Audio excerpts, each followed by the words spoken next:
So good evening for one final time here from South County High School in Lorton, Virginia. This is Big Train TV on the road as the train rolls down to take on the South County Braves here at South County High School, home of the Stallions. And a beautiful night for baseball here. First pitch in there at 6:58. Early start here to Riley Johnson, wearing number 2, and starting in center field as the leadoff hitter. Tyler Gallo and Ben Bobek here with you on Big Train TV, as that one is a ball inside. Johnson hacking at the second pitch he sees. Evens the count, 1 ball and 1 strike. Tyler, great to be back here with you on another beautiful night for Big Train baseball, as we said. Yeah, and it seems like, it's hotter than the devil's armpit every time we're down here at Lorton. Today it's pretty nice, and hopefully the weather permits tonight a good game of baseball. 91 degrees, but very overcast and cloudy, so not a bad night for some ball at all, as the 1-1 in there. Called strike on Johnson from Adam Fisher, the starter for South County tonight. Josh Gross will oppose him for the Big Train, but for now it's a 1-2 count on Johnson out of East Carolina. Had a pretty great game. Our performance of the game yesterday, as he takes a breaking ball off speed on the outside edge, called strike 3. And he's retired for the first out of this one. Yeah, and in that effort last night, a couple of singles, and he reached base all 4 times. And when he got on base, he came around to score more often than not. He was caught at the plate in an acrobatic effort to score a run, but instead he was out. Really good game, really good performance. First time we've seen a great offensive performance this season for Riley Johnson, really continuing to rack up the hit totals. Hometown hero Austin Gauthier gets the start at second base, hitting second, and he takes a called strike on the inside there from Fisher, who is 4 starts deep this year, 16 on a third innings of work, 10 hits, 12 runs allowed, just 8 of them earned, as that one is a called strike. 1-1 now on Gauthier. 8 walks to 16 strikeouts and a 4.40 ERA for Fisher. He and his buddy into the windup to deliver the 1-1. Gauthier thought about that one, but takes the off speed for ball 2. He and his buddy Jack Cohn returning home to Lorton today, and their numbers hang on the outfield fence. Number 3 and number 2. Fisher will face a couple of his teammates in this Big Train order tonight, including Matt Thomas on deck. The 6'1 lefty out of the College of William and Mary pumps ball 3 in on Gauthier. So 3 balls and 1 strike on number 31 in the black road uniforms today for the Big Train, as we mentioned. Thomas on deck, playing first again. Pepe batting fourth, playing third. Here's the 3-1 to Gauthier, able to take it in there. Count goes full 3-2. Behind Pepe, the DH, number 33, Kemp Alderman. Left fielder Jack Cohn back in the lineup. Came up to visit us last night. Comes back in action here in South County. Here's the 3-2 to Gauthier. Low for ball 4, and Gauthier is the first runner aboard for the Big Train. Rounding out the order for Sal Colangelo, 7-8-9. The catcher, Danny Neareye. Brady Gump, the right fielder, and Keith Torres, the shortstop, wearing 9, hitting 9th.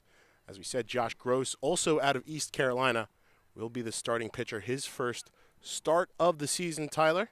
And with Gauthier aboard, here is indeed Adam Fisher's William and Mary teammate, Matt Thomas, the first baseman of the night, hitting third. And we'll see if this continues to be a house of horrors for the Lorton Braves, the South County Braves, of course, is they're just 3-8 at their home ballpark this season, and the Big Train have routed them in almost every time they've been down here. And the guy that's batting 5th in the order tonight really likes this ballpark as well. Absolutely. 3 home runs for Alderman in his last couple of trips down here. As we said, our third and final trip down here to Lorton. And it's 1-0 to Thomas after the ball was very tight. This one comes back out over the plate. And third straight time that Fisher has started off all 3 Big Train batters now with a 1-1 count. Defense behind Fisher. We'll get to that in a moment. Check back on Gauthier at first. Boone at third. Santino Rosso at short. McGuire Tuffy at second. Jacob Kennedy at first. Benzin, Steinhardt, and Race Kernane from left to right in the outfield. Nathan Schmela behind the dish catching. Here's the 1-1, fouled well high and straight back into the parking lot. First baseball back there today.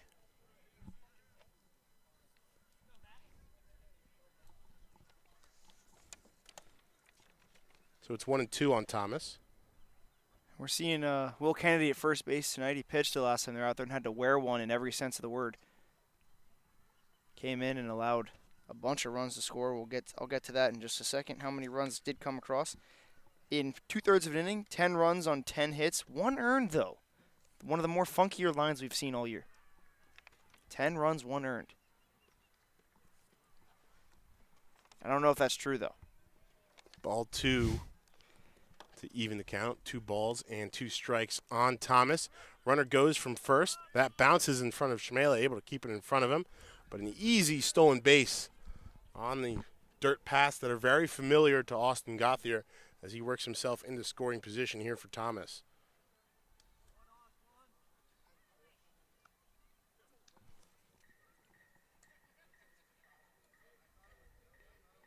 Thomas, 375 hitter on the year, 20 RBIs, 20 walks worked, 5 homers. And he fouls off this pitch right towards us. 3-2. Everett Catlett coming out of the bullpen. And Everett trying is to now make a barehanded grab, loses his hat in the process. He's now 0 for 4 in attempting to make catches beyond the bullpen. That ball bounces into the parking lot. Everett might need a glove out there. Full on Thomas. In his haste to make a play on that, seems to have left his glove under his comfortable camp chair out there. Just to our right, nice crowd there. South County marching band getting some cowbell practice in behind us. As Fisher takes a long look in, comes set out of the stretch. 3-2 to Thomas. Kicks, fires, fouled back in the screen. And we'll do it again.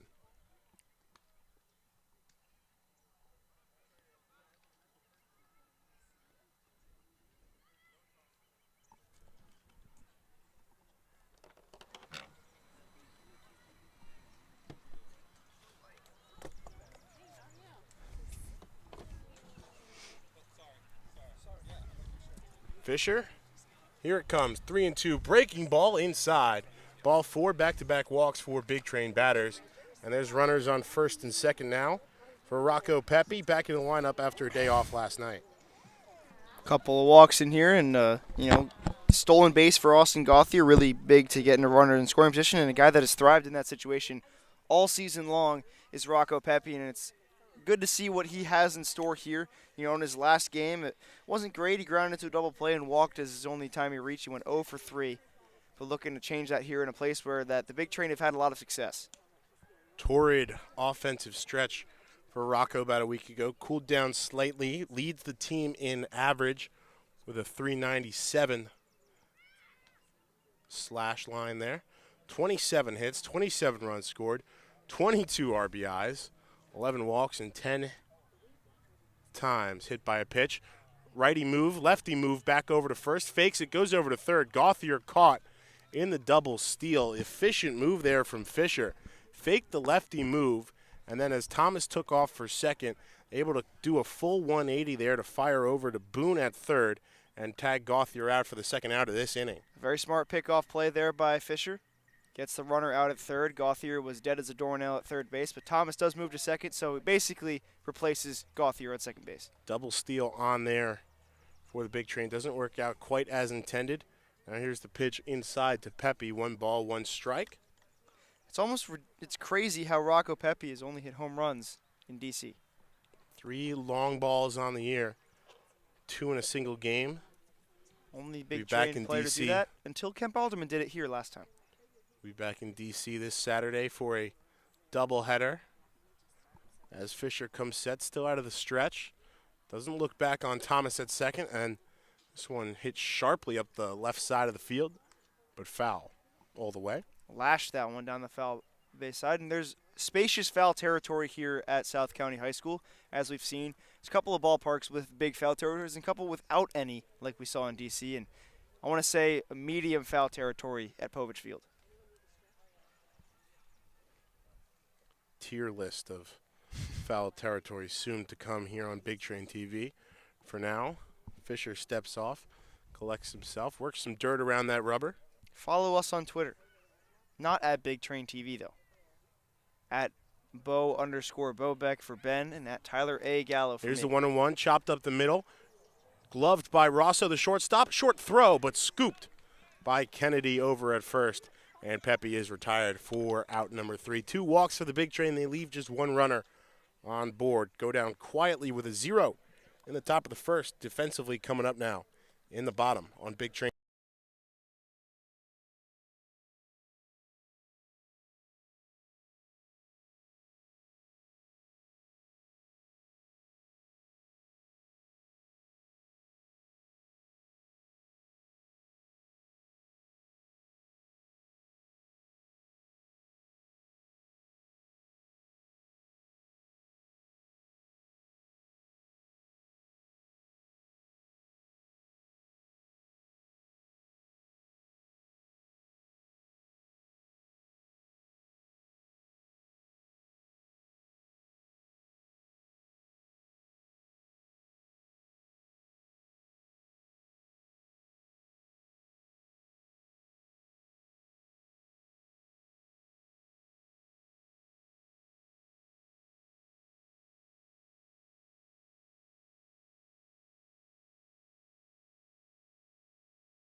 One.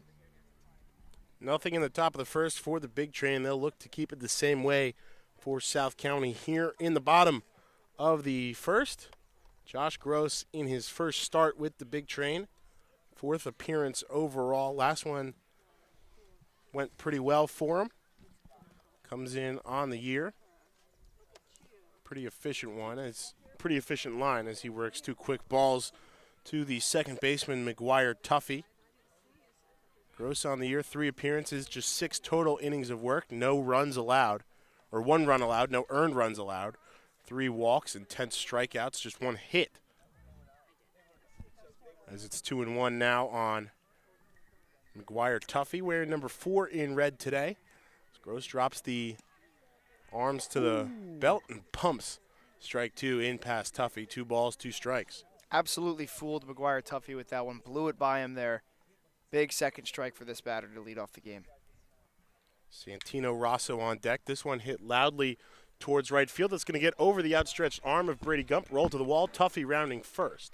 Ground rule double. And that's going to be a ground roll double. Bounced off the warning track and over the fence. And so Tuffy will discard the batting protective gear and stand with a leadoff double. Off Josh Gross. Haven't seen many ground rule doubles, actually many ground rule hits this year at all. I think that was the first time either side, the big train or their opponent, has had a ground rule hit. So and that one just took a funky hop in right field over the glove of the right fielder Gump. Switch hitter Santino Rosso at shortstop today, showing bunt, tips this one foul back towards the South County dugout. He'll bat from the left-handed side against the righty Josh Gross. Gross, 6'5", 197, rising sophomore for the Pirates of East Carolina in the famous purple and gold. Here's the 0-1 to Rosso. Hit fouled straight towards us. This could be a play. And it's going to stay inside the fence. Gauthier charging hard from second, Thomas over from first, but no play as they ran out of room. That one was about 2 feet to our right.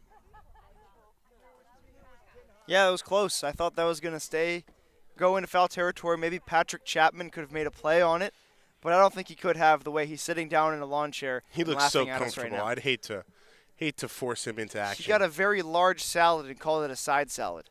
So after 2 foul balls in complete opposite directions, here's the 0-2 to Rosso. Fastball on the outside edge for ball 1.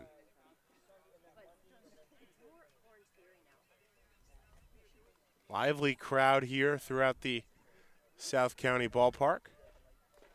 As Gross takes a long look in out of the stretch, Tuffy leads off second.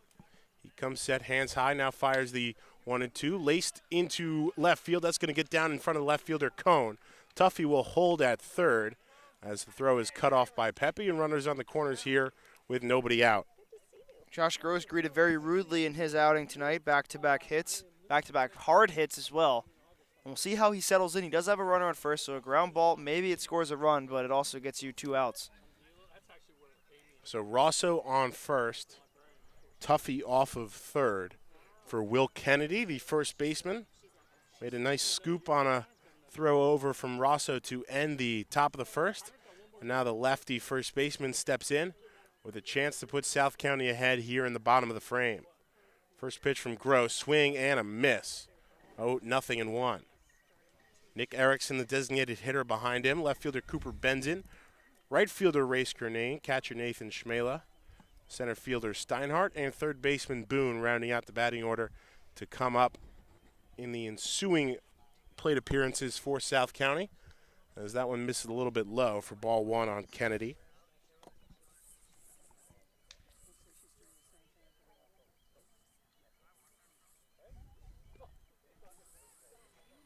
Thomas holding Rosso on first. Gross ignoring him as best he can. Check swing there. Ball skirts away from Neareye. Can't find it, and McGuire Tuffy will race home for the first run of this game. Scores on the pass ball behind Danny Neareye, and it's 1-0 South County here with no outs. Over to second goes Santino Rosso. Gets that runner off third base, at least in a painful way, but still, you know, with the base open here, you maybe pitch around this batter, but unfortunately a pass ball there for Danny Neareye.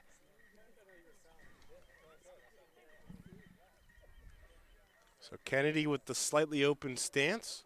Gross still out of the stretch. Rosso off second, being held in check by Torres, the shortstop. Pumps this one a little outside. 3 balls, 1 strike. Defense behind Gross. Thomas at first, Gauthier at second.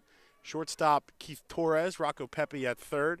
Jack Cohn, Riley Johnson, and Brady Gump left to right. Danny Neareye behind the dish. Designated hitter tonight, Kemp Alderman for the big train. Here's the 3-1 to Kennedy. Swung on, fouled way towards the left side and well out of play. Straight between the uprights, 3 points for Will Kennedy, but no runs. I think he'd take those 3 points if he could actually get them. But unfortunately, we're not playing football. Count full, 3 balls and 2 strikes on Kennedy now. Gross comes set, hands high, drops him, fires. This one hits sharply into center field. Coming in is Johnson. He's not going to get there. That's going to drop. Rosso will hold at third, and Kennedy advances the runner with a nice bloop single into center field. Third consecutive batter to reach to start this game off for South County against Josh Gross. And if I'm Danny Neareye, I go out there and talk to Josh Gross. 3 straight hits, 2 of them hard hit, 1 of them was a blooper. Just go out there and tell him to calm it down a little bit on the mound. Neareye will simply drop into his squat, get ready to start here against Nick Erickson, and gets the swing and miss there on the 250 hitter, Nick Erickson, designated hitter tonight. Gross just trying to do his best to work. Ground ball here might score Rosso from third, but it would be a solid 2 outs here. Rosso leads. Kennedy bounces this one in the dirt again. Rosso's going to come home and score again. This one probably closer to a wild pitch on the ball in the dirt. Neareye can't block it, and it's 2-0 South County. Things going south here at South County almost immediately. Kennedy down to second in a familiar trend, as now Neareye will come out to settle the young pitcher down. Erickson on the year, .250 batting average, 14 hits, 17 runs scored, 5 doubles, 4 home runs as well, 22 RBIs, 12 strikeouts, 8 walks, 9 times hit by a pitch. Right up there with, and that one will bounce, and now he is tied with Rocco Pepe in times wearing a pitch as that one hit straight off his hand or something, bounced straight into the dirt, and runners on first and second now, still nobody out here in the bottom of the first. 2 runs already home for the Braves in this one. Well, they should give an Oscar to Nick Erickson there because that absolutely hit his bat. Hit the bottom of the bat, hit the handle of his bat, didn't react like he was hit by a pitch, isn't like shaking it off or anything. That thing bounced and sounded like it hit the bottom of his bat, so props to him for that. Runners lead off second and first. Stand put on the first pitch to Cooper Benzin, the left fielder. Takes that one for a called strike. Probably hit him right between the handle and the hand. Of course, Benzin shows bunt, lays it down. Gross will scoop it, fire it over, and beaten out. Gauthier coming over to cover with Thomas charging in on the bunt. Benzin able to beat it out, and the bases are loaded here for South County. This has just been a very troublesome first inning for Josh Gross. Not anything to write home about, and that was a very lackadaisical effort to that baseball and threw it very slowly to first base, which allowed Cooper Benzin to beat it out. A little bit of a rainbow throw in there from almost halfway to the home plate from the mound. Gauthier couldn't snag it out of the air in time, so nowhere to put Race Kernane here. With nobody out in the bottom of the first, 2-0 South County lead. Kernane looking to break it open a little bit, but he'll start with 2 strikes. Quickly in a hole here, 0-2.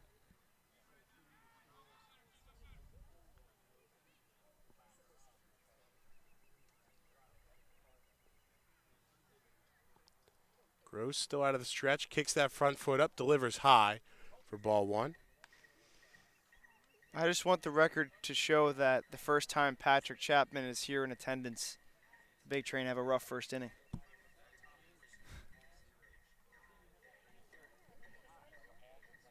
Band playing behind us, South County High School. Here's the 1-2. Kernane swings and misses, and he goes down as the first batter to be retired here in the bottom of the first. So 1 out, double play would end this thing pretty quickly, as runners will lead from all 3 square bases here for Nathan Schmela, the catcher.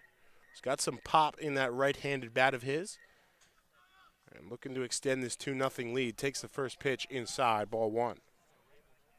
The all-important first out in this inning and a huge strikeout for Josh Gross to maybe settle down a little bit. Double play gets you out of it. Big Train right now searching for their 20th win of the season. This one grounded through the hole. Torres can't get there. Cohn coming up firing. Play at the plate. Blocked down by Neerai. Can't control it. 2 runs home to score. Kennedy in from third. Erickson in from second. Benzin advances. Schmela gets to first with a 2 RBI single into left field. And it's 4-0 South County. Last thing you wanted, he got the ground ball he was looking for, but shifted over a little bit was Keith Torres, and he couldn't get to that ball. And a 4 spot here in the first inning for the Braves.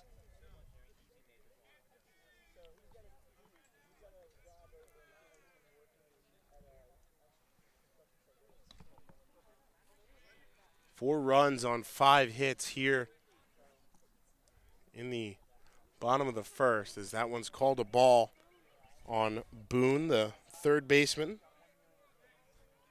or Anthony Steinhardt, rather. Getting a little bit ahead of ourselves. Another ground ball up to Torres, able to field this one, fired over. Thomas stretches, keeps that back foot on the bag to retire Steinhardt pretty quickly on 2 pitches. And now 2 outs here as South County has gone through Bringing up Griffin Boone, the 9th and final hitter in the batting order for the Braves.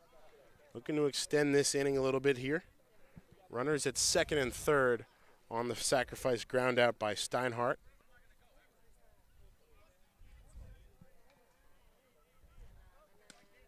This one in there for a called strike.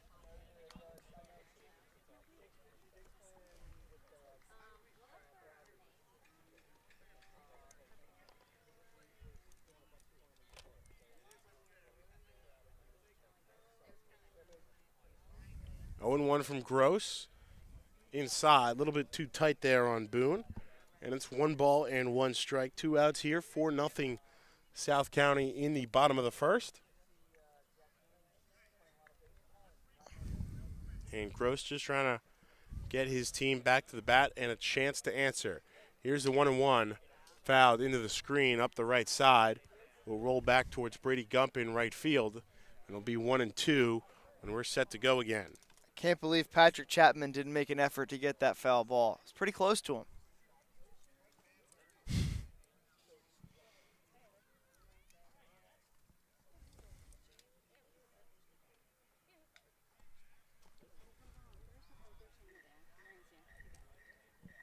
So runners on second and third, 2 outs here. This one lined, and that's going to be foul into the fence, protecting the bullpen there.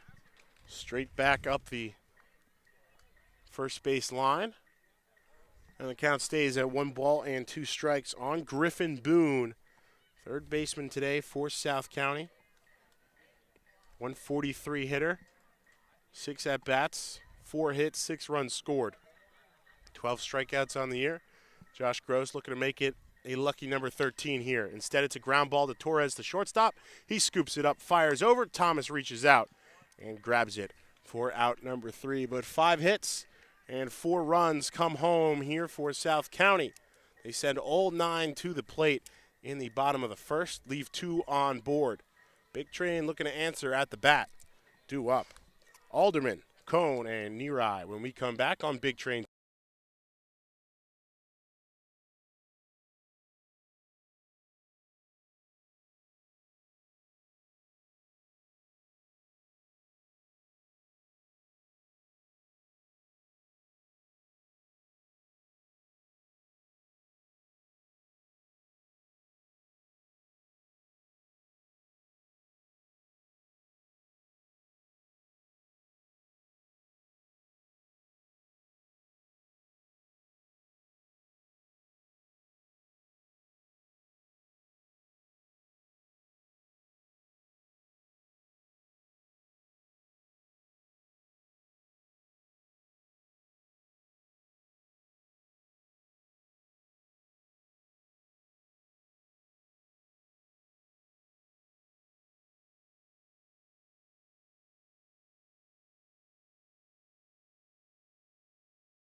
How do you eat an elephant, Tyler?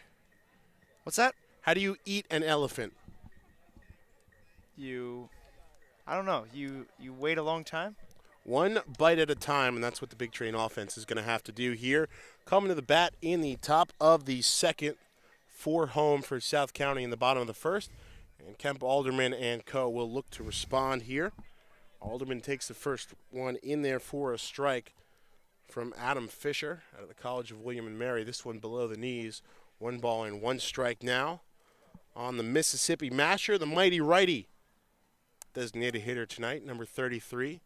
3 home runs here in this ballpark, including 2 3-run shots in the 8th inning, the last trip down here to Lorton. He takes this one well high at the eyeballs. 2 balls, 1 strike. And by all counts, the first Big Train player to do so in history. Not determined if that's true yet, but could be. In the biggest run-scoring inning in Big Train history. 14 spot. Here's the 2-1 check swing on the breaking ball. Thought he had a curveball to hit there. Instead, it's low, and it's 3 balls and 1 strike on Alderman. Pretty quiet first inning at the bat for the Train. Got 2 base runners on via the walk with Gauthier and Thomas, as Alderman takes a hefty cut through that one to work the count full. He's trying to send one to where he sent one that first time. First one in his first appearance way back mid-June was over the 335 sign in left center. The last 2 over the 360 to the tree out in center field. Here's the 3-2. And breaking ball low inside. It's the 3rd walk of the game for Fisher. And Alderman is on base here to start off the top of the 2nd. Fisher was able to work out of these jams, allowing walks, self-inflicted wounds here, and sealed them up quite well. And now Jack Cohn, the left fielder, hometown hero, looking to make it a little more painful here for Adam Fisher, college teammate. Breaking ball outside, ball 1 on Cohn.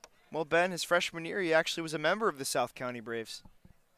Jack Cohn returning They were the home in 2 ways. Herndon FCA Braves at that time, hitting .314 on the year. 16 hits, 11 runs scored. And he takes this one low, below the ankles, 2-0. Cohn was introduced to Coach Sal while he was a member of the South County Braves, and I think it's worked out pretty well for him. 14 ribbies on the year, 6 walks, a couple extra base hits, 7 doubles, and a home run. And the lefty batter gives this one a ride high in the air towards left. Coming in is Benzin, standing pretty still. That one hit basically straight on a line to him. Cohen got a little bit too far underneath that one, and he's retired for out number 1. Didn't have to move too much for that ball. No, he didn't. Just stood there and got it. Took maybe a half step forward and then decided he didn't need it at all, staying basically as still as a statue there to retire Cohn for out number 1. So Alderman still off first. Neareye coming up, hacking at the first pitch he sees and fouls it off. Not quite through the uprights at the football field over to the left side, but out of play regardless. 0-1.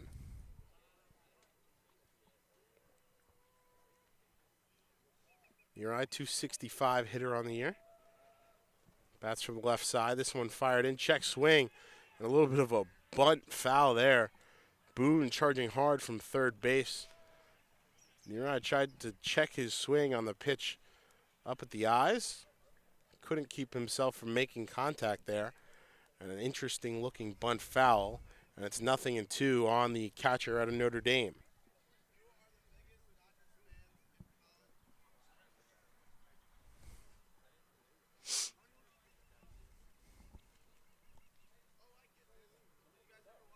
Alderman off first. Here's the 0-2 to Neareye outside for ball 1.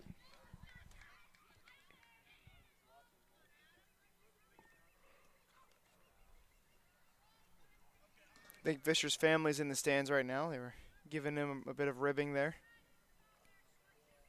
Nice family-friendly crowd here at South County as Fisher delivers the 1-2. Neareye laces this one straight into the mitt of Tuffy. Alderman anxious to get off first base, caught in no man's land. He gets doubled off. And after the leadoff walk, Big Train goes down quickly in the top of the 2nd, trailing 4-0. South County with the leadoff coming back to bat in the bottom of the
Pretty good piece of glove work for McGuire Tuffy to end the top of the second. Now looking to get a little more going with the lumber here. Takes the first pitch outside for ball one. Hit a ground rule double into the right field corner over the head of Brady Gump. Came around to score as breaking ball from Josh Gross back out there for his second inning of work after having a tough frame in the first. It's 2-0 here to Tuffy. On the finalist list for the CRCBL All Name team as this one works back inside over the plate for strike one.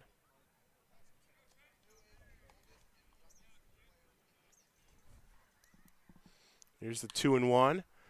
Chopped foul way over everything behind the dish. Takes a bounce into the street and over towards the cars. Heads up over there. A lot of parking available here at South County High School as Tuffy laces this one up the left side. Cone racing in from left field. That's going to drop. Foul regardless, but Cone doing his best on his horse there, on his stallion.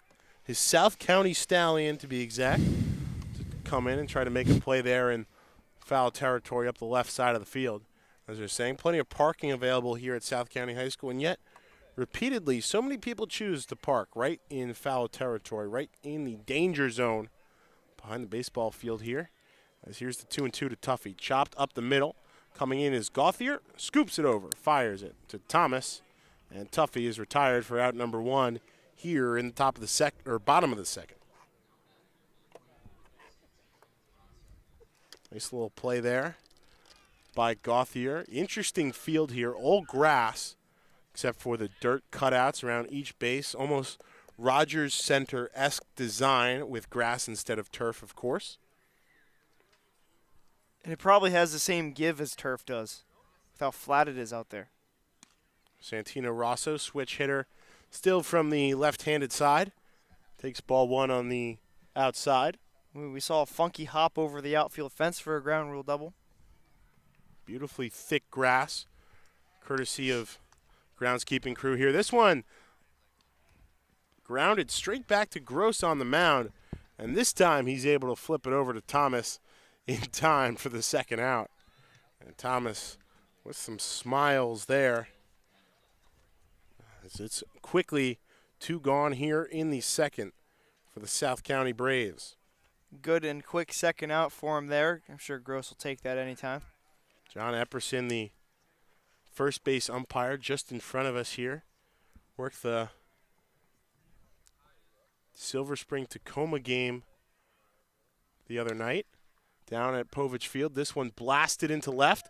Cone working back to the warning track, straight under it. No issue for him as Kennedy flies out on the first pitch he sees. It's a 1-2-3 inning to bounce back here for Josh Gross. He hangs a 0 on the board and give the Big Train Bats another chance to answer. Top of the third coming up when we come back after a quick word here from our good friends at the Dandy Walker Alliance. 1 in 10,000 children are born with a brain malformation known as Dandy Walker syndrome. Dandy Walker can cause enlargement of the skull, lack of muscle control, and other developmental challenges. More research is needed, but we do know that early therapy helps many live healthier, fuller lives. 1 in 10,000 may not seem like a lot unless your child is the one. Learn more, find help, and help others. Visit dandy-walker.org.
Brady Gump to lead things off here in the top of the third. Gump, Torres, and Riley Johnson with the top of the order coming up. And he leans into the first pitch he sees. Laces it foul off the end of the bat. Strike one on the corner outfielder out of Notre Dame. South Bend native. A lot of coaching blood running through his veins. As Fisher into the windup here for the 0-1 high. Very high on Gump. And it's 1-1.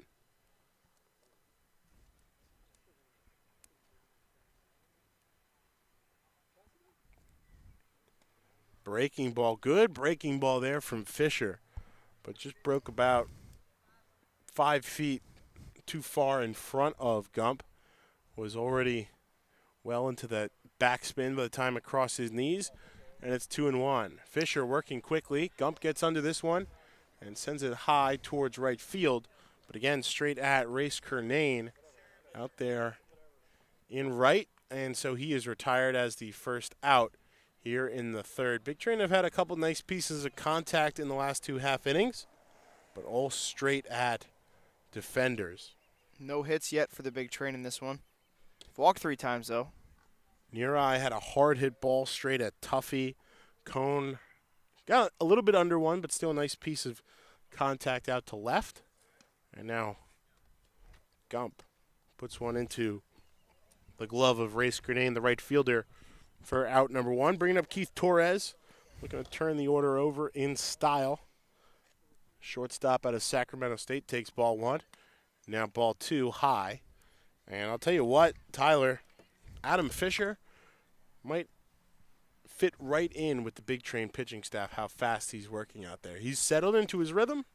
Comes into the hands. Here is the windup for the 2-0. This one blasted into right center field. That's got a chance to get down. Instead, working over from center field into the right gap is Steinhardt, the center fielder. He runs that one down. And again, nice piece of contact off the bat of a Big Train batter. But it's a decently loud out number 2 here from Torres, who thought he would have had maybe an extra base hit at least there. Torres smoked that ball into the gap, but good job running over to cut that off and catch it by Anthony Steinhardt. So it's just an F8 in the scorebook here. And Riley Johnson, the leadoff hitter for the Big Train, will look to avoid a 1-2-3 inning here in the top of the third. Fisher into the windup. He fires. First pitch checked. Shoulder movement there from Johnson on strike 1 called by the home plate umpire. As we talked about, Johnson 3 for 4 yesterday with 3 singles and reached on an error. The only time he didn't technically safely reach base in an at-bat. Came around to score twice in that 5-3 Big Train win over DC back at Povich Field. Took them to 19-4 on the year. Looking for win number 20 here, but going to have to fight back in this one. Trailing 4-0 here in the top of the third. 4 home on 5 hits in the bottom of the first against Big Train starter Josh Gross for South County. I think needing a little bit more at the plate right now to answer. I think of all places we've been, Lorton has the best baseball skies out of anywhere we have been to this year. Low and outside for ball 3 on Johnson. It certainly does. It's just such an expansive kind of area with the football fields, the practice fields up in left center field, whatever other field that is in kind of the between the other 2 we just talked about. As here's the 3-1 to Johnson. He fouls this one way high over the tight press box up behind home plate. 3 balls, 2 strikes. But I'm gonna go with DC, I think. Just because you get that slight peek at the Washington skyline out beyond left center field. We've had a couple nice sunsets there. I'm sure we'll get a very nice one, barring any other weather out Saturday afternoon. Love to see everyone out there at evening. DC. It's a very nice ballpark. Yeah, it's just not a bad place to catch a game. Here's the 3-2 to Johnson. He sends this one towering way up in the air, but in the infield under it is Tuffy. He settles under a very tall pop fly for out number 3. Big Train go down in order in the third. Back to defense in the bottom of the third, trailing 4-0 on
First pitch seen by Nick Erickson is put pretty high over his head, but not far behind home plate enough where it's out of play for Neareye, who settles under it, and it's 1 pitch, 1 out here in the bottom of the third for Josh Gross.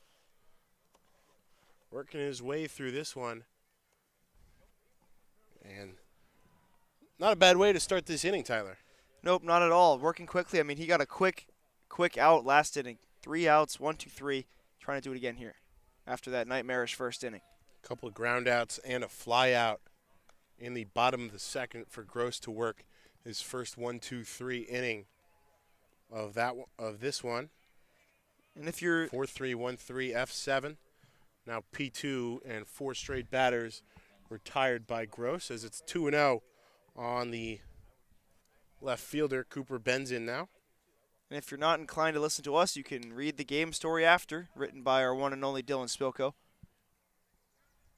I think it was here in these BigTrain.org. friendly confines of Lorton where the legend of Dylan Spilko first took hold on Big Train TV. 2-1 to Benzin, grounded towards Torres, scoops it, charging, firing to Thomas. 2 gone here in the third. Torres has been pretty much to that same spot all game. I mean, Deep. He's fielded some pretty solid grounders, as Dylan Spilko remarks over there on how he's perfectly positioned. Just to the left of the second base bag from our angle here up the first base sideline. As first pitch just misses a little outside on Race Kernane. But Torres, as you said, couple feet back onto the outfield grass and able to charge that one using that speed effectively. Scooped it up. Pretty quick transfer to fire over. He's been busy in the shortstop hole so far. Maybe hoping for one more here. 2-0 on Kernane. And off speed, outside and low. And it's 3-0 on the right fielder.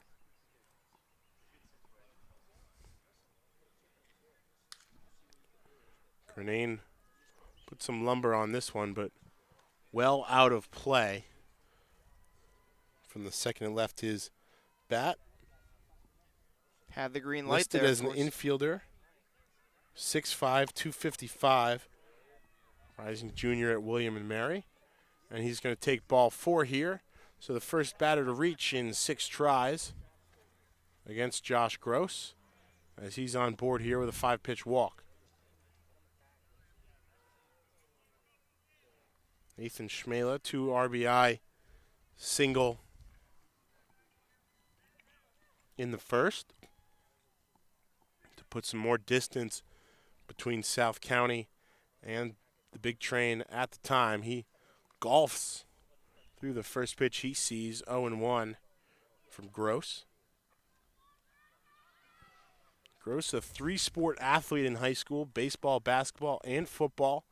Kept plenty busy with that 6'4" frame.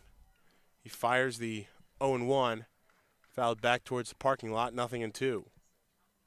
Gross finally settling into this game after a bat through first inning. Virginia Beach native, 12 innings of work in the past season for East Carolina. Here's the 0-2 to Schmela. Swung on and miss. Gross walks Kernane, but comes right back with a 3-pitch strikeout of Schmela to send South County down quietly. 4-0 still, heading to the top of the fourth here from Lorton.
baseball under the lights for the rest of this evening as Austin Gauthier strides back to the plate for the second time today. Reached on a walk, stole second, was caught in a nifty pickoff move by Adam Fisher, who's back out there for his fourth inning of work. This one tipped off of Gauthier's piece of lumber, back into the glove of Schmela behind the dish, and it's 0-1. South County graduate back on his home turf here for one final time this season with the big train. Newly committed University of Maryland Terp. Well, barring a matchup in the playoffs, but I believe the big train would host that nonetheless. I believe the higher seed hosts. We'll have to ask General Manager Chris Rogers about that one. 8-15 on the year so far for South County.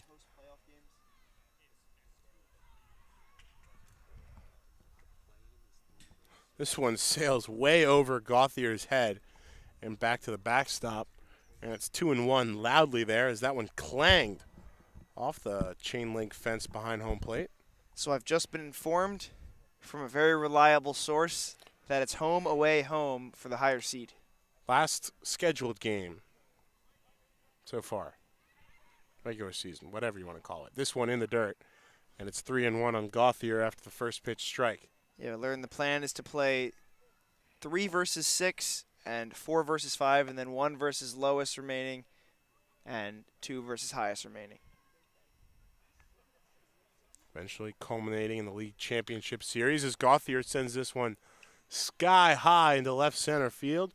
Bends it and Steinhardt racing over to it. Steinhardt coming all the way from center, making that catch right in front of Gauthier's number 2 hanging up there on the left field fence here at South County High School. Big Train have yet to find a hole here. You got to think it's only a matter of time before they do. So one gone here in the top of the fourth. And Fisher just working in this rhythm. This one clangs off a pole, nearly straight back to Matt Thomas in the batter's box. That one hit hard, but well fouled behind him. And it's 0-1.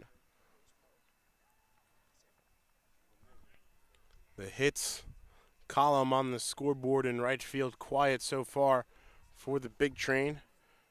And Fisher into the windup, trying to keep it that way against Thomas. This one high inside, too tight, and it's ball 1. Thomas, one of a few returning big train players this year. Played for Loudon, the now defunct Loudon team in the CRCBL as a rising freshman. A couple years with the big train since. Rest in peace to the Rockville Express as well. They're just playing. They're playing in the MCBL now. They're still cooking. Rest in peace to the Baltimore Redbirds. Baltimore Giants. Teams come and go. Dodgers. But big train's dominance is stuck. Rest in peace to the Here's Bethesda 2-1 to Thomas. Breaking ball in there. Just below the letters across the chest. 2 balls and 2 strikes on the right-hander. Out of the College of William and Mary. Old Tribe matchup here. Fisher on the mound. Thomas in the batter's box. Here's the 2-2. Swung on, hit sharply in the center field, and there goes the no-hitter for Adam Fisher as Matt Thomas works a base knock, the first of the evening for the big train, and he's aboard here with 1 out for Rocco Pepe. Went with the ball where it was pitched. Matt Thomas continues to check in with some solid hitting all season long. And would you believe that? 2 trips to the base paths for Matt Thomas in his 2 plate appearances so far. 1-1 with a walk and now a single as he leads off first base. Kennedy will hold him on. Fisher back to the stretch, but first a lefty move to check on Thomas at first. Of course, the teammates will be plenty familiar with each other's styles, etc. Here's the first pitch to Pepe. Thomas dances off first. And this one misses, or in there, rather, for strike one on Rocco. California native of Long Beach State, back at the third base hole today. Squat batting stance, hands tight. Here's the 0-1. Fisher kicks, delivers. And this one hit high over the right field fence and into a tree. Oh, into a tree and down onto a car. If you're driving a gray Honda Civic at South County High School, might want to check your trunk.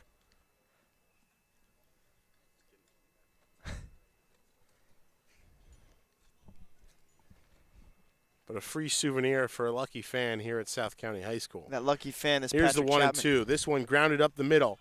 Thomas trying to erase the two-bagger. Throw high to Kennedy from Tuffy. And Thomas charging hard towards second base. Couldn't throw off Tuffy's relay over to Kennedy. It's a 4-3 end to this one as Pepe grounds into the double play. Big Train break up the no-hitter, but still go down quietly here in the top of the fourth. Still looking for their first run of this one. Trail 4-0 as we head to the middle of the fourth inning.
Anthony Steinhardt lays down a bunt. Pepe barehanding, firing over in time, but the throw just pulls Matt Thomas off the bag. Good play all around. Nice bunt from Steinhardt and a very solid effort defensively from Pepe to make that a close play.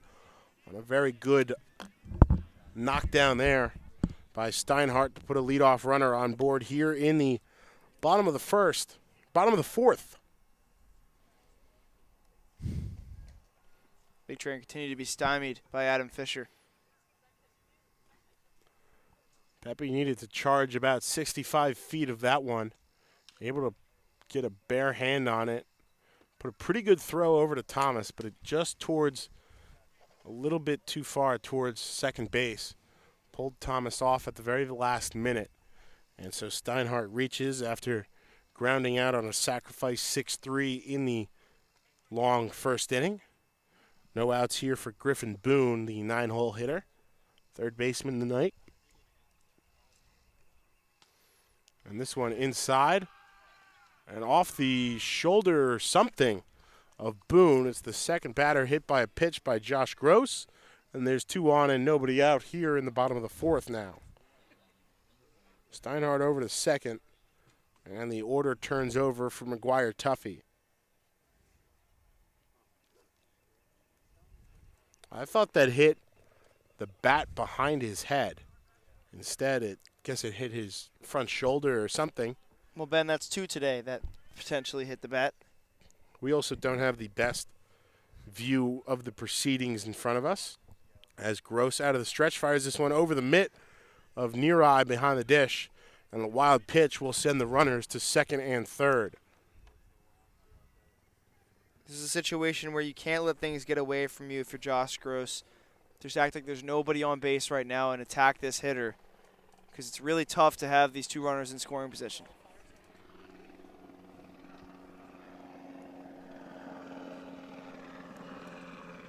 Two in scoring position with nobody out, as this one runs the other way inside on Tuffy.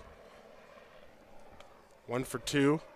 Ground out to the second baseman Gauthier, and a ground rule double and a run scored. Ryan Lynch up and tossing in the big train pen, as it's 3-0 now on Tuffy.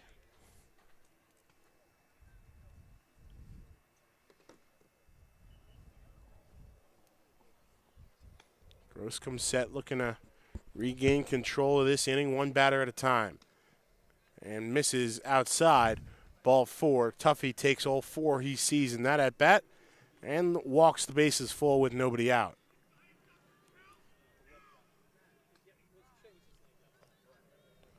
Force all around here for the big train offense. But first, Near Eye will take a mound visit and try to calm Josh Gross back down.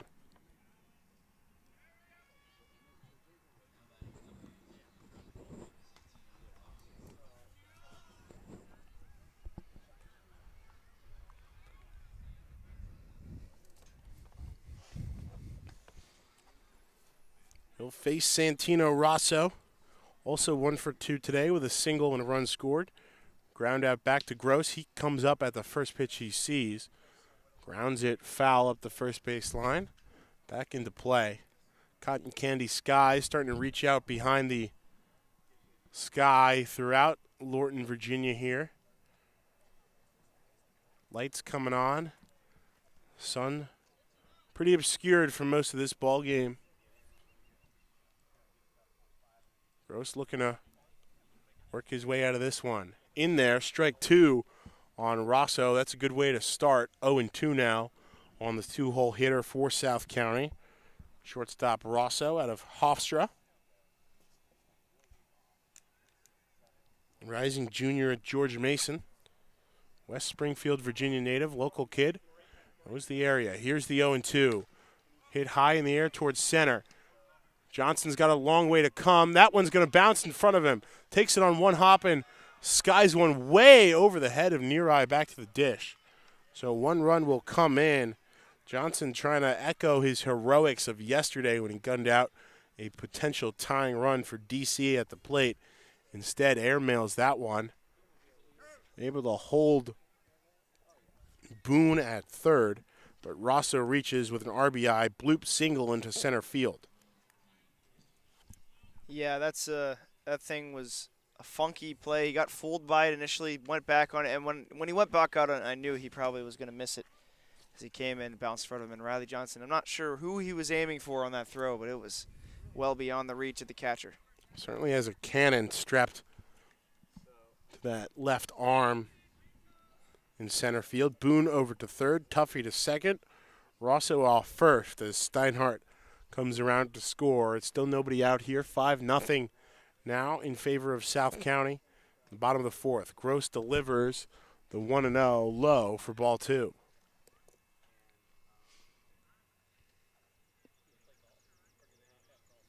Braves looking to have some payback here on the Big Train, who have beat them every time they faced them this year.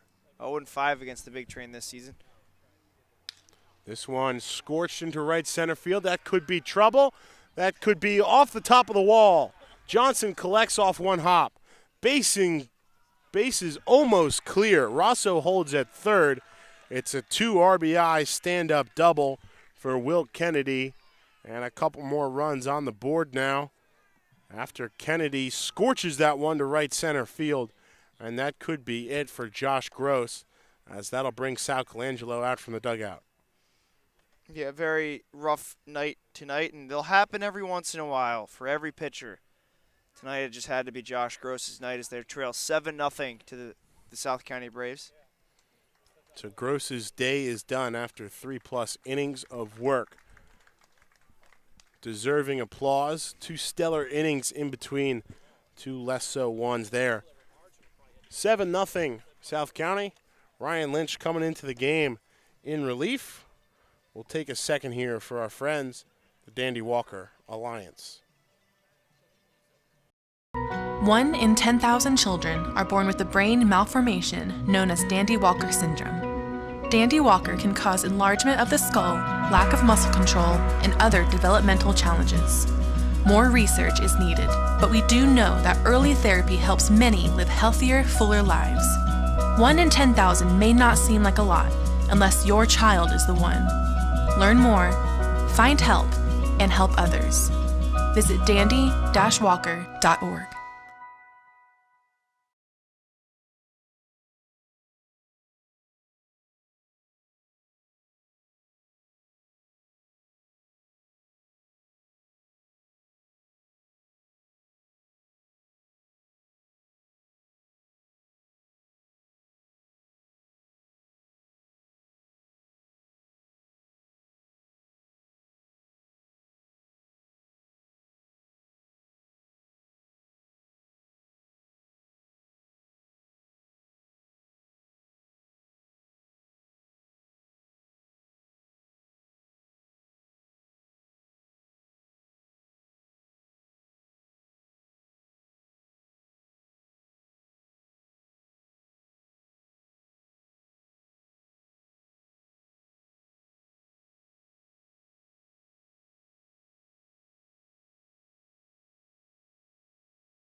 Nick Erickson, the first batter that Ryan Lynch out of the bullpen will face.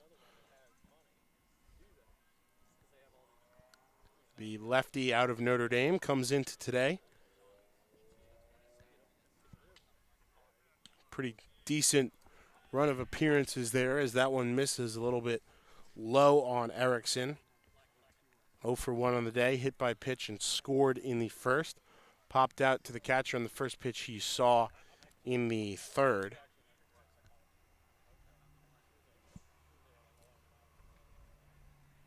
Four appearances, one start for Lynch, as it's 2-0 now on Erickson. 6 innings of work, 5 hits, 4 runs, 3 earned, 2 walks and 11 strikeouts, a 4.5 ERA for number 29. Here's the 2-0. In there just below the belt. 2 balls and 1 strike.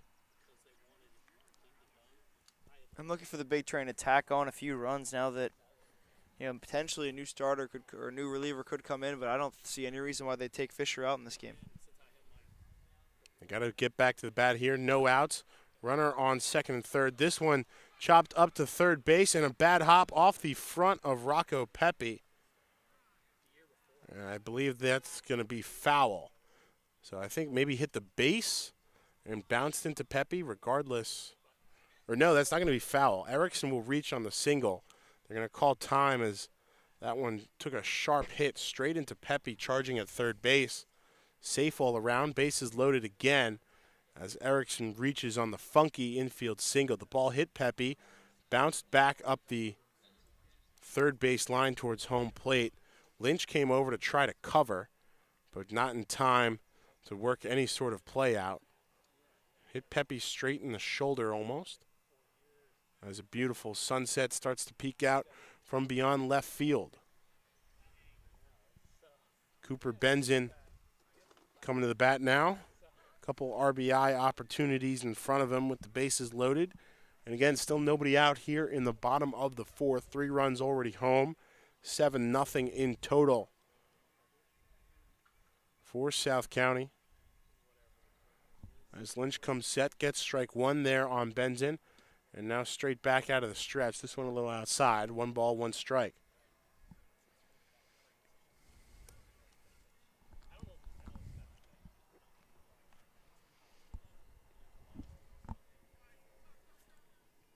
Slight breeze blowing in from left towards center field.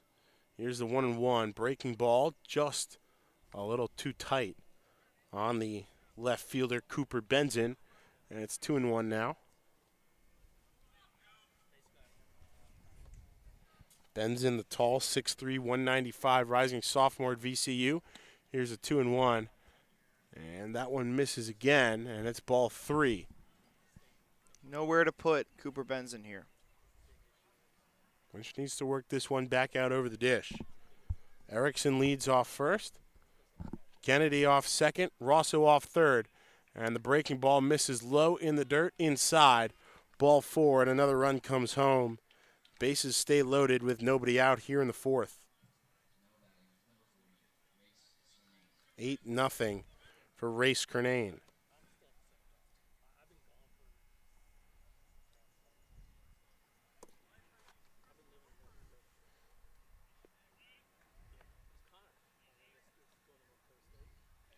Big Train need an out here in the 4th, and they need it quick. Curnane delivers a scorcher foul up the first base line. That one hit hard, but not close to a fair ball. Yeah, and they need to get out of this inning with no more runs across or they'd be dead in the water. Just 1 hit to their name today, 9 hits against them, 8 runs, and not the pitching performance we've seen of late for the Big Train, who have kept runs off the board until today. So here's the 0-1 to Curnane. Bender a little bit too far inside from Ryan Lynch, and it's 1 ball and 1 strike.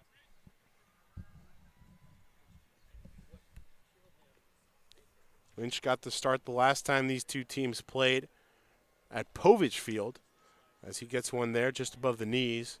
1-2.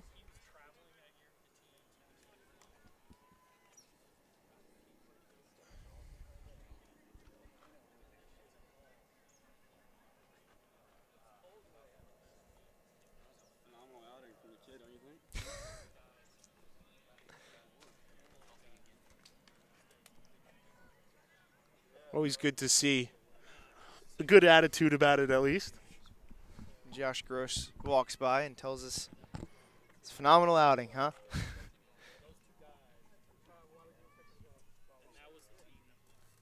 8 runs home already for South County. Ryan Lynch just trying to work his way through this one. Gets the check swing and didn't go around.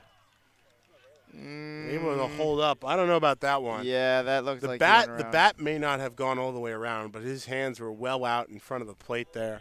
So it now goes to 2 balls and 2 strikes on the big lefty, number 40 here in red.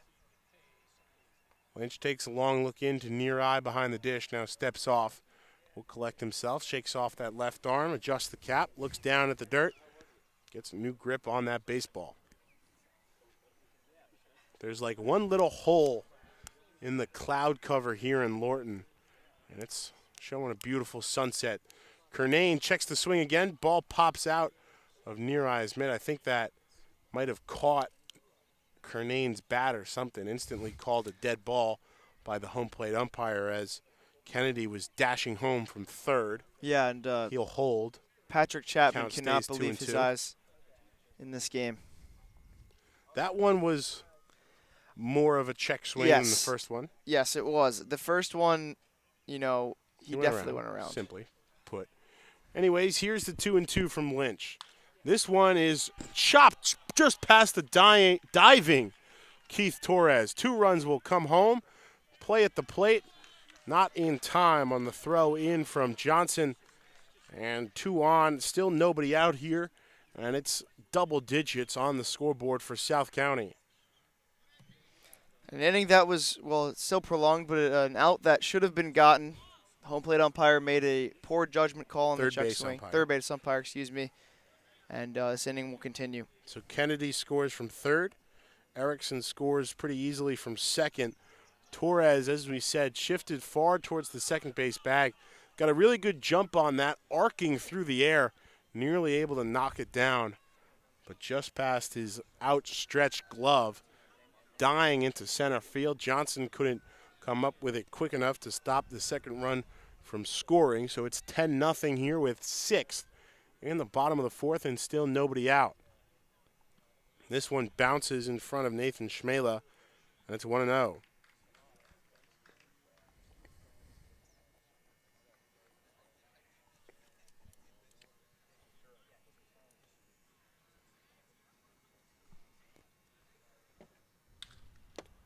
This one hit high down the left side, but behind the third base bleachers and out of play. 1 ball, 1 strike.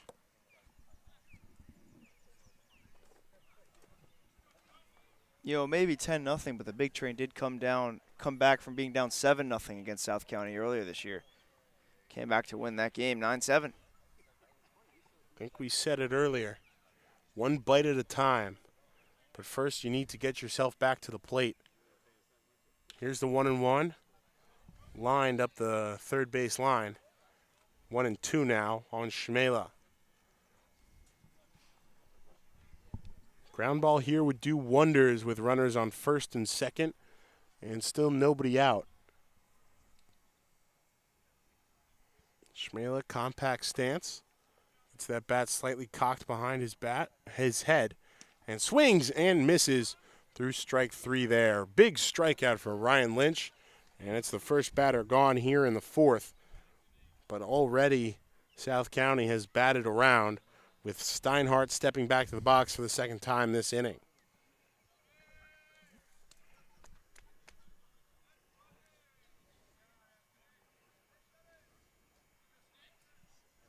Shmela down on strikes for the second time tonight. Had a 2 RBI single back in the first. For Steinhardt, he reached on that beautiful bunt single to start us off way back when. Sacrifice ground out in the first. So call it 1 for 1 on the day. Takes ball 1 there from Lynch.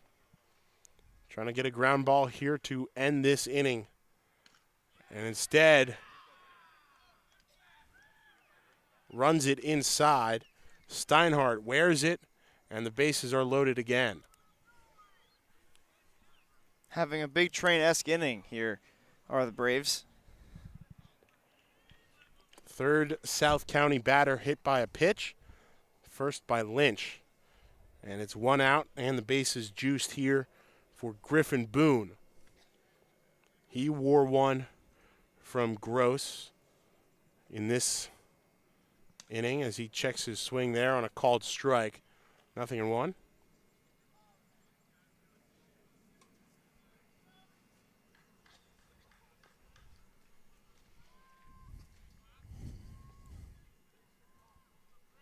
And Lynch comes set.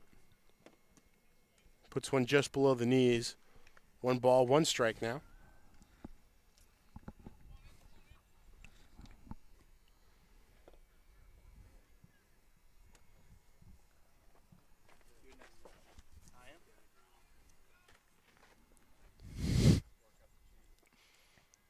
This one high towards the eye level of Griffin Boone, and it's 2 balls and 1 strike.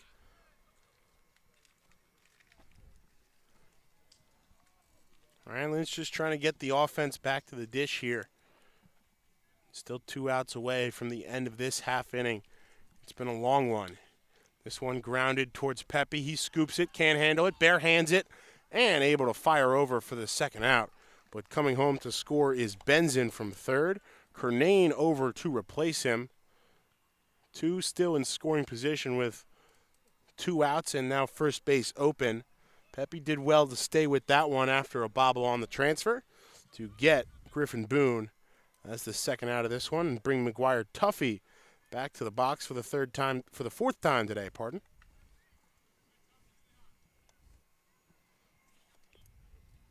One for 2. 2 runs scored.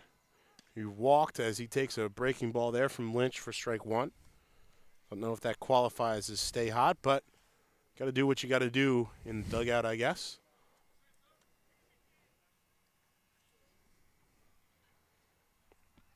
Lynch trying to find his rhythm out of the stretch.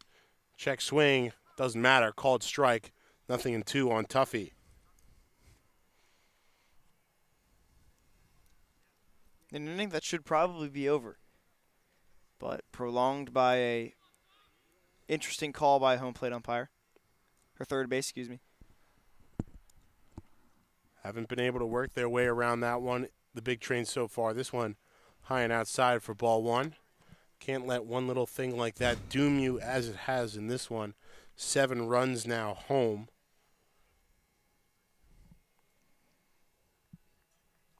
Kernane to third, Steinhardt to second.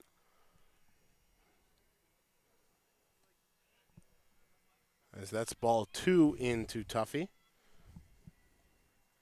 All of the top 4 batters in this South County lineup have now scored twice.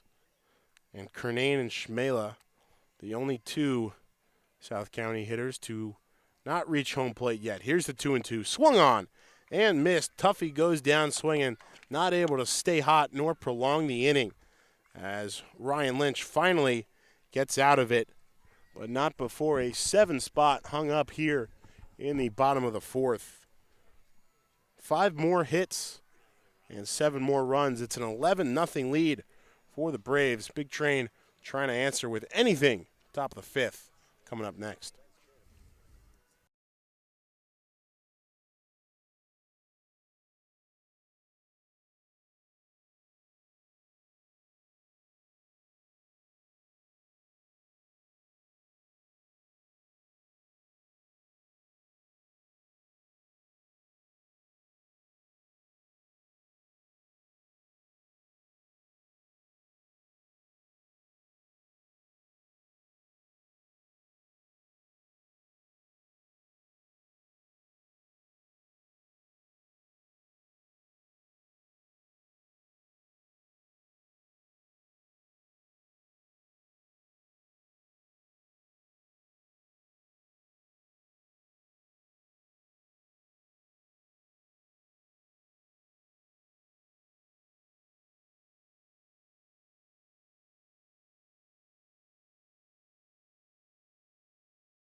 So back to work here in the top of the 5th is Adam Fisher.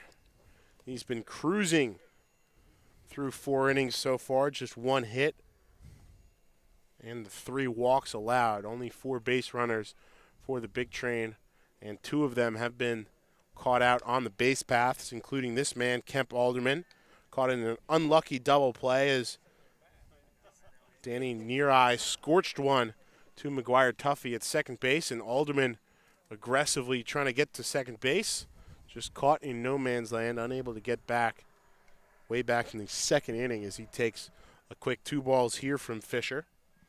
Be a good time for one of their patented 14-run innings. You wouldn't be wrong. This one's inside, 3-0. Some light stretching and tossing going on in the left field Braves bullpen. Here's the 3-0 inside just above the knees, and it's a 4-pitch walk for Kemp Alderman, the 2nd of the day. And we'll see how long the leash is here for Fisher with an 11-run pad behind him. Seems to me like Jack Braley might take over on the mound next inning. Inside sources indicate to us that seems to be the plan. So Alderman with a short lead off first. Cone takes the first pitch in there. Good heater from Fisher, and it's 0-1.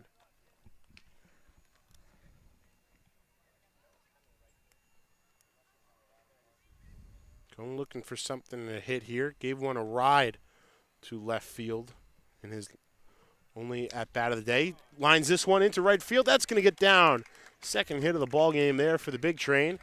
And that's the way you got to start it. 2 on and nobody out here in the top of the 5th as Cone moves the line along here with a solid pulled single up the right side. Well, Ben, you want to know how they started their last time they scored 14 runs in an inning? Would you tell me, Mr. Gallo? Started off with a error and then a walk. But they also had a walk and a single further on in that inning back to back. So, I don't know. Just looking for the positives here in a game that's been thoroughly negative for the Big Train thus far. Lefty versus lefty here with the catcher Danny Neareye stepping to the dish. Against Fisher. 2 on, nobody out. Neareye swings and misses at a good off-speed pitch there from Fisher, and it's 0-1 here.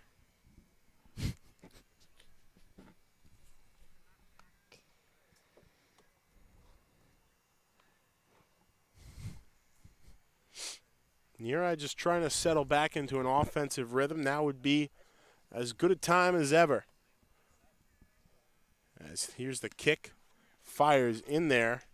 Nicely, a little bit tight, but in there for a called strike 2 on Neareye. And he's in a little bit of a hole here. It's got some pop in that bat. We've seen it plenty of times. We're going to just put one in play here and get Brady Gump up to the dish. Here's the 0-2 from Fisher. Breaking ball in the dirt, skirts away from Schmela. But able to keep it in front of him, prevent Alderman from second advancing.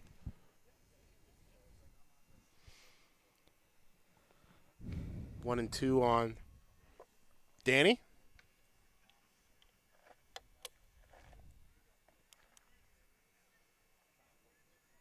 .61", 180.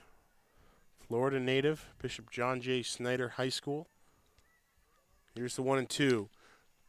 Grounded sharply up to the first baseman Kennedy and not able to get it back. He fired it over. Good play there to get Cone at second. Alderman advances to third on the fielder's choice.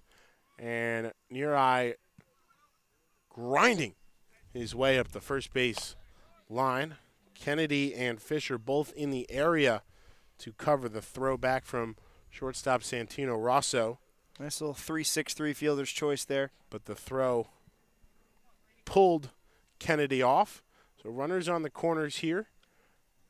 First batter the Big Train have had leading off third base. 1 out, top of the 5th. Looking to scratch that 0 off of their runs column as Gump takes this one inside for ball 1. As you said, 3-6 fielder's choice. That one hit hardly but pulled a little too far up the first base line. Good play by Kennedy to get one of the lead runners. As this one's back over the plate, 1-1.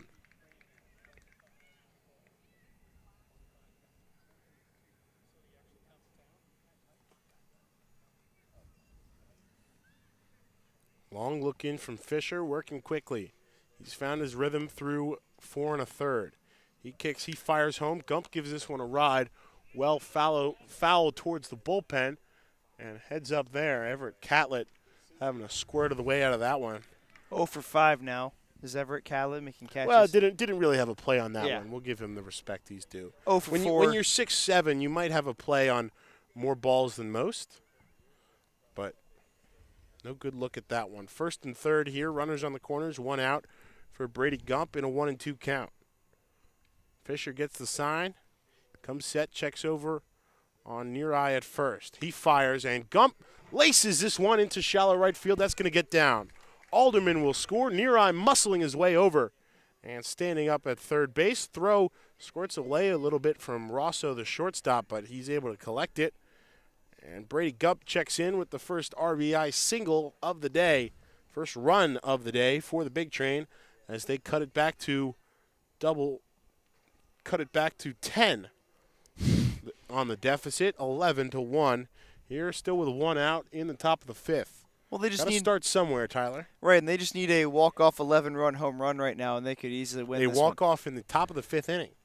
Yes. That would be pretty remarkable. I don't know if I've ever seen one of those. 11-run home runs. Happens every once in a while. Keith Torres gave one a ride deep to the right center field gap. I think Maybe a solid 325 feet, but just shy enough of the wall for Steinhardt to range over and make the catch on a loud piece of contact. Takes this first one for a ball. Here's the 1-0. That one zips into the mid of Shmela, but it's ball 2.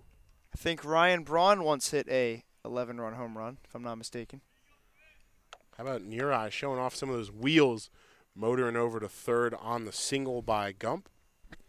Little Notre Dame connection there. Still runners on the corners. Torres takes this one back over the plate. 2-1. Alderman scored pretty easily from third. Didn't need to show off the sneaky speed big 33's got. The walk finally comes back to hurt Adam Fisher. As breaking ball in there to even the count. 2 balls and 2 strikes on Keith Torres. The shortstop has had a busy day out in the field and looking to bring that over to the batter's box as well now. Fisher checks over on Gump off first. Neareye off third. Here's the 2-2. Hit sharply foul and out of play. Catlett tripped up by one of his teammates there. Maybe had more of a play on that And one that than the one last one. that's the official 0 for 5 for Everett Catlett on making plays on foul balls. He'll get one eventually. We believe in him. First you Fielding don't skills succeed. slightly better than his batting skills. Right, and if at first you don't succeed, you try again. So 2-2 again to Torres. Here's the pitch. And again, tip foul back into the padding behind home plate. Count stays 2 balls and 2 strikes on Torres out of Sacramento State. Sky high 550 on base percentage. 286 batting average. 12 hits, 19 runs, and an incredible 18 walks. Looking to put something in play here. Here's the 2-2. And again, fouling it over the right side and out of play. Actually, over the left side, yeah. Patrick Chapman in front of us is right. Thought that one was bending towards our way over the first base line. Instead, it cut all the way back over the South County dugout. Really interesting cut on that one. Would love to see the top tracer. If we could have a top tracer, I'd love that. But unfortunately for Patrick Chapman, I don't think he would have had a play on that ball if it came this way. So 8th pitch of the at-bat here to Keith Torres. Here's the 2-2. Chopped up the middle. Tuffy fields it. Flips over to Rosso and over to Kennedy, not in time. The speedy Torres beats it out. Still unhappy with that RBI. Neareye comes home to score from third. Torres beats it out and reaches on the fielder's choice. But 2 outs now for the top of the order in Riley Johnson. If Riley Johnson could hit one down the line here, he would score Torres from first.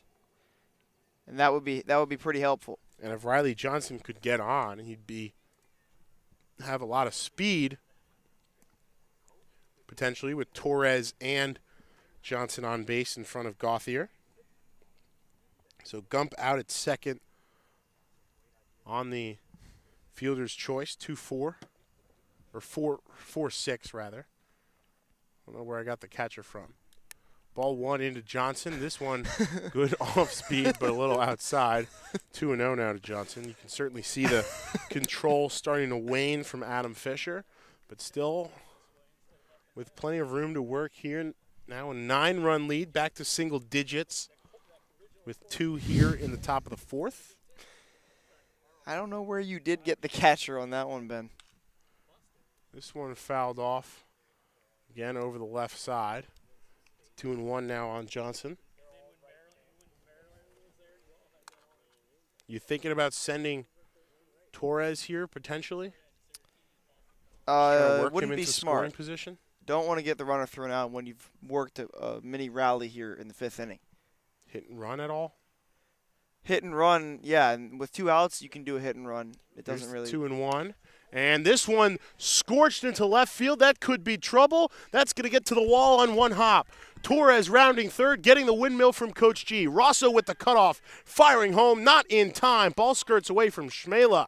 And it's an RBI double for Riley Johnson. Third run of the inning for the big train. Stay hot, Riley Johnson delivers his fifth single in his fifth hit in 2 games, and he is just on a torrid stretch right now, and that's a big double for this team as they try to fight and claw back into this game. And how about some props to Nostradamus Tyler Gallo? Johnson able to scorch one indeed to the left center gap. And would you look at that? Keith Torres scoring from first pretty easily. Throw from Rosso on the cutoff made it at least tight. And it looks like Fisher's day may be done here after 4 2/3 innings, as we'll get a new pitcher in from the Braves bullpen. Very solid start here for Fisher and the Braves pitching staff. Just 4 hits and 3 runs. All 3 runs and 3 of those hits coming here in the 4th inning. Did allow 4 walks and just 1 strikeout. But again, a good start for the Braves pitching staff as they'll now turn it over to their bullpen. Absolutely. You know, you'll take that every step of the way from Adam Fisher. Very good start, and we'll see who the new pitcher is. Number 32 is the new pitcher for the South County Dan Brave. Cody. Cote is on the mound. We've seen him a couple times. 6'2", 190, junior at Hood College up in rural Maryland, Westbrook, Connecticut native.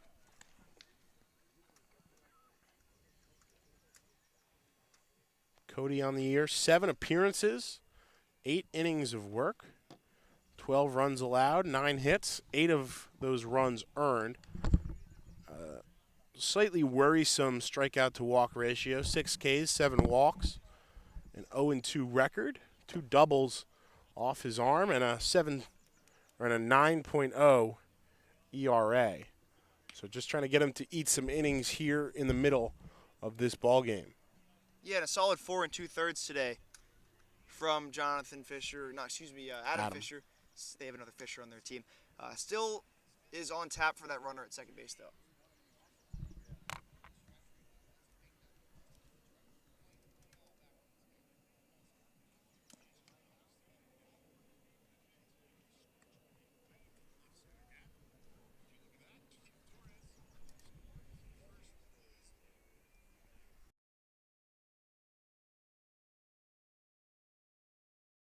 We have to do it 3 times.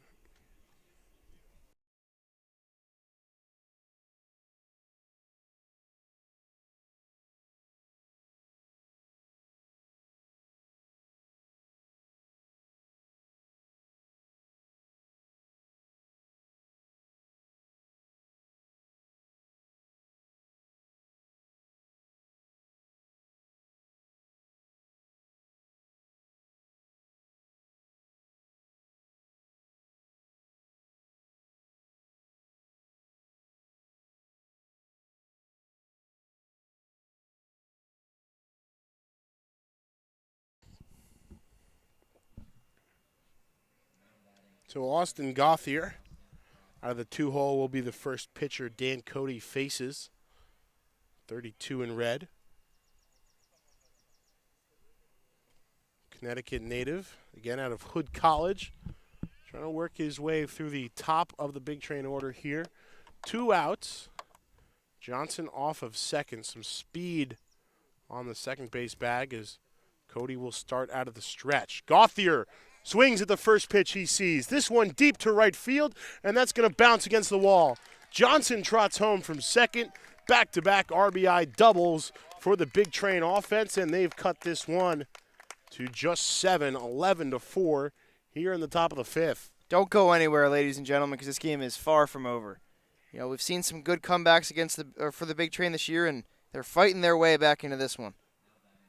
So 4 home in the top of the 5th. Gauthier gives the first pitch he sees a solid ride to right field. That one maybe 2 feet in front of the fence over the head of Race Kernane in right. And the heart of the order now for the big train offense as they look to put up a big answer inside. And strike 1 on Thomas from Code.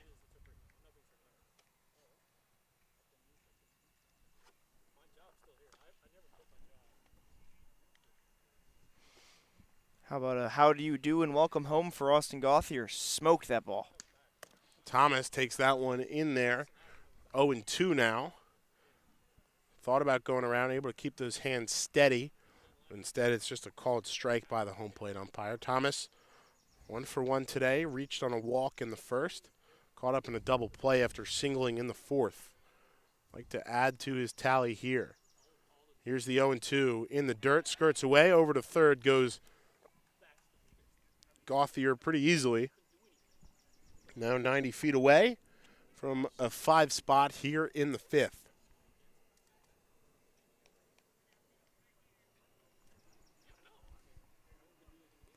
Five runs is a huge response to the 7 that the Braves put up last inning. We'll take a look at the out-of-town scoreboard in just a second after this pitch. Took a long time for the Big Train to break the shutout. They've done so loudly here in the top of the fifth. Here's the 1-2 up the left side of the infield. Rosso scoops, firing over in time to get Thomas by a step. A good play with the backhand deep in the left hole up the infield, and Thomas can't quite beat that one out. So the Big Train leave 1 on board here, but they get 4 big runs on 4 loud hits. It's 11-4, middle of the fifth from South County High School.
Ryan Lynch back to work here in the bottom of the fifth. A little bit of run support as the Big Train have chipped away at this lead with a nice 4 spot in the top of the inning. And Lynch trying to answer as best he can alongside the Big Train defense. 11-4 here as this one is scorched up the middle again past a diving Keith Torres. That one will be picked up by Johnson, rounding first. Santino Rosso thought he had a 2-bagger. Instead, gets halfway down to second base, has to scamper back to first base as a good relay throw in from Johnson holds him to just a leadoff single here in the fifth. Hard hit ball, though, up the middle. Second consecutive single and third of the day for Santino Rosso. He's 3-4. He has been a guy that has handled Big Train pitching this year. Done it pretty well defensively, too, anchoring the middle infield at the shortstop position for South County tonight. And he puts a leadoff runner on board here. First pitch from Lynch to Will Kennedy now is outside for ball 1. Here's the 1-0. Little big back inside with the breaker. And it's 2 balls and no strikes on Will Kennedy. 2 for 3. Single, a double, fly out to left. 2 RBIs, 2 runs scored. He's made things churn here in the heart of the South County batting order. And looking to do so again here with Rosso on ahead of him and nobody out in the bottom of the fifth.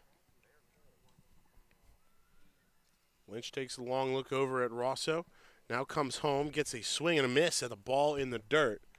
And it's even again, 2 balls and 2 strikes on Kennedy, the first baseman.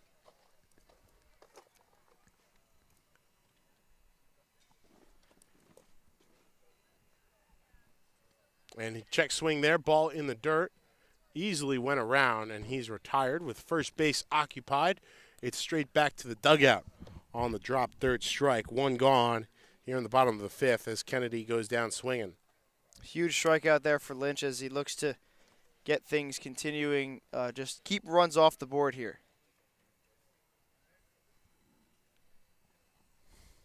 Again, the top 4 of this South County batting order has done some damage tonight. And Lynch trying to keep them quiet here in the 5th. Rosso on board with the single to start off. Kennedy down on strikes. Now 0-1 on designated hitter Nick Erickson.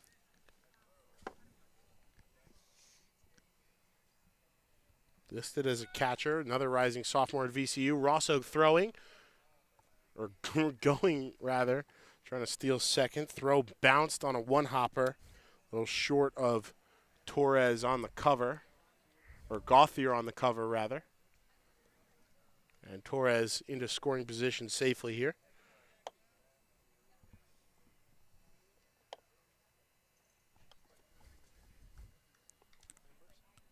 This game chugging right along, headed straight towards the 9 o'clock hour here on Big Train TV. Ben Bobek and Tyler Gallo with you as always.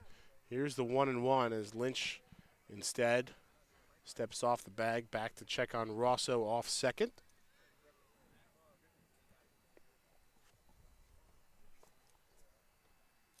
Erickson 1 for 2, a single, a hit by pitch, and a pop-up to the catcher. He grounds this one up the first base line. That's going to stay fair. Trickle all the way down to Gump in right. Rosso scores from second. It's another RBI base hit for Nick Erickson. Tough play to make there. Yeah. Matt Thomas, the first baseman, couldn't get over to that one in time. Had a weird shape to it, trickling just inside the first base bag and running into foul territory.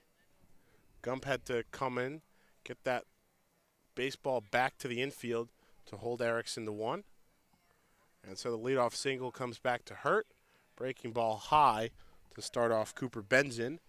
As after 4 put up by the Big Train in the top of the inning, South County comes right back to answer with at least one of their own and make it 12-4.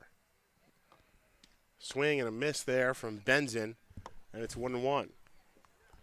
Trying to give that one a ride to the over the flagpole in left field. I think Kemp Alderman's cleared the flagpole.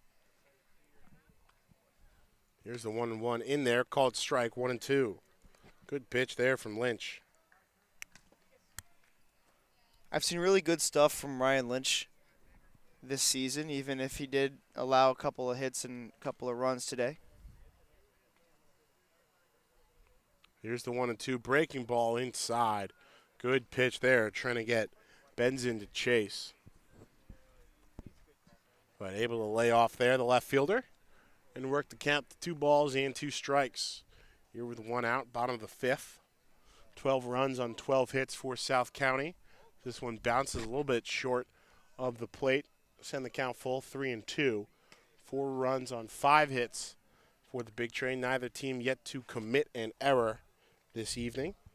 And we'll see if Erickson's in motion here on 3-2. Just 1 out. Erickson leading off first after the RBI single to score Rosso. Lynch will take a step off, collect himself. Wipe some sweat off that hand. Now gets a grip on it. Gets that back foot back on the rubber. Comes set, hands high at the face from the stretch. Kicks, fires. Erickson going. Hit and run on. This one blooped into left center field cone. Unable to make the catch. Trapped it. Nice play there from Cone to get in position to make what would have been a sensational web gem play in left center field. Instead, it bounces in, and it's 2 on, 1 out here for Race Kernane.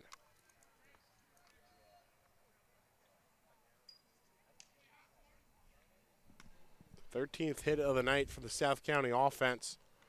Puts another runner in scoring position here for the big lefty, Kernane. 1 for 2 with a walk. 2 RBI single last trip to the plate. Was stranded at third when the 4th inning finally ended. Lynch takes a long look into near eye behind the dish. Comes set, fires, first pitch to Kernane, swing and a miss. On a breaking ball low and away, 0-1.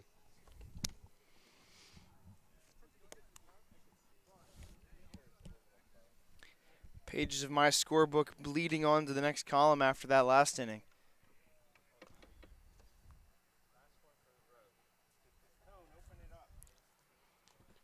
And this one inside, a little too tight on Kernane.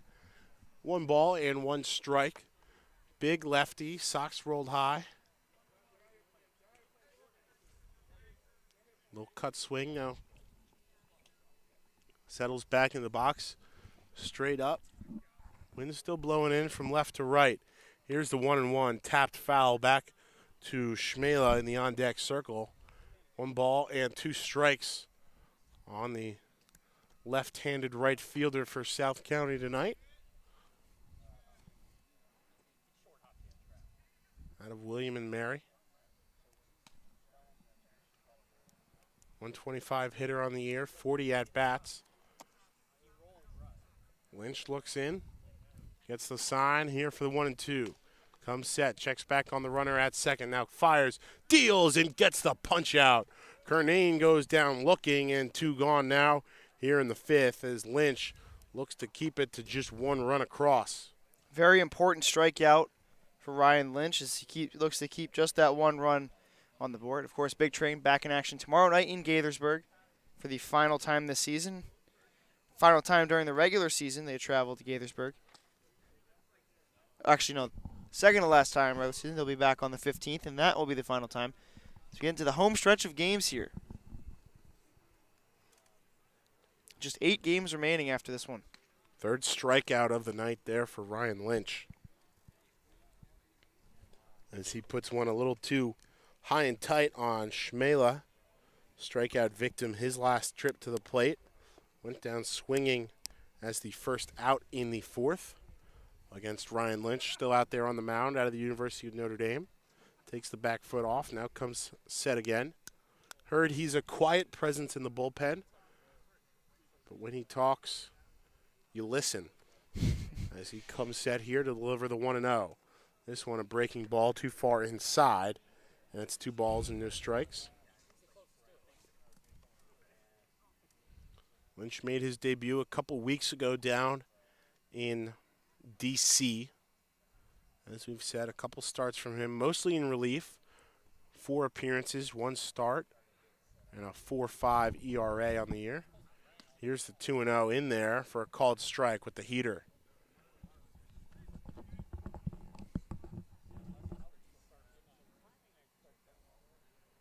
Penn High School in Granger, Indiana product. Celebrated his birthday back on June 21st. Here's a 2-1 off speed at the feet of Shmela, and it's 3-1. Good hitters count here for Nathan Shmela, 3-1. He has Lynch right where he wants him. Guy who's struck out twice and singled today. Homered a couple of games ago in South County against the Big Train. Here's the hitters count, 3-1, check swing in the dirt. Definitely went around that time. And that'll send the count full. 3 balls and 2 strikes, 2 outs. Here in the bottom of the 5th, 2 runners on board. Benson off first, Erickson off second. And Shmela trying to extend the inning here for South County and perhaps add to their 12-4 lead. Big Train looking to keep this game close and get the bats back to the plate after a 4-run top. 1 here in the bottom of the 5th. Here's the 3-2. And just misses for ball 4, and the bases are loaded. Tough call there. Looked good to me, but that's why I'm out here and they're out there. So Shmela on base, works the first walk of his night. On base for the 2nd time after a 2 RBI single in the very first inning. Near will talk it over with Steinhardt coming to the plate. He's been a thorn in his last 2 plate appearances. Worked a leadoff bunt single to start the 4th. Was hit by a pitch later on in the 4th after a sacrifice ground out way back in the 1st. Scored once. Kernane retired on the strikeout looking, and Schmela now on first after working the walk. The only 2 South County players yet to score so far tonight. First pitch to Steinhardt in there, called strike 1.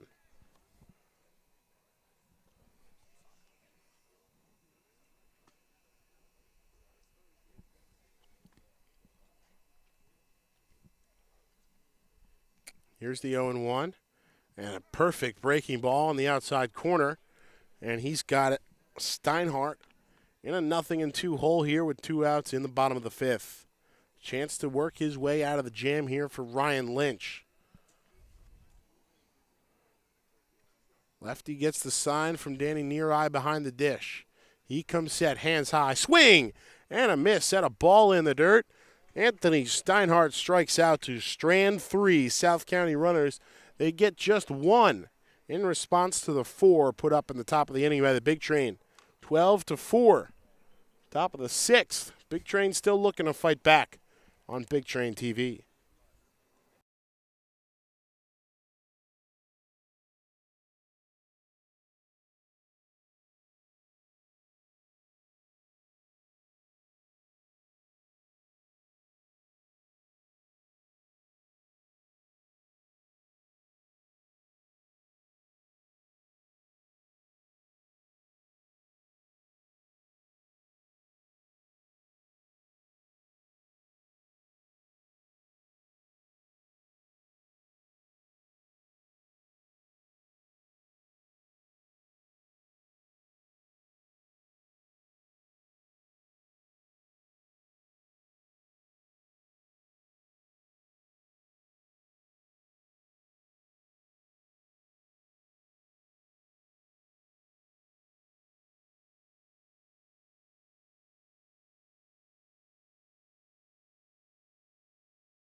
So Dan Cody gets the final out of the top of the 5th inning. And his day is done after a short relief appearance. So we'll get the 3rd arm out of the South County bullpen. It's a familiar arm to the Big Train. He started each of the last 2 games down here in Lorton. It's Danny Rosenfield. 6 appearances this year for South County as he works ball 1 in there to Rocco Pepe at the feet. 4 starts, 14 flat innings of work, 10 hits, 12 runs, 8 of them earned, 7 walks to 6 strikeouts, and a 7.71 ERA. 10 hits, 12 runs, all of them earned, 20 strikeouts to 12 walks, rather, an 0-3 record, and a 7.71 ERA. I was reading the wrong line. as he starts off Pepe 2-0 and gets Pepe to go around there on a wicked breaking ball that died well before the plate. So 2 starts for Rosenfield, 5 combined innings between those.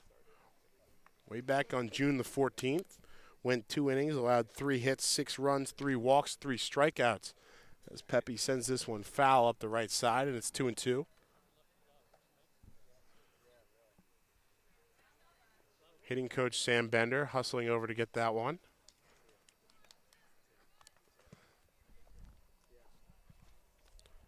And then on June the 30th, our more recent trip down here, 3 innings, 2 hits, 2 runs, 4 walks, and 4 strikeouts.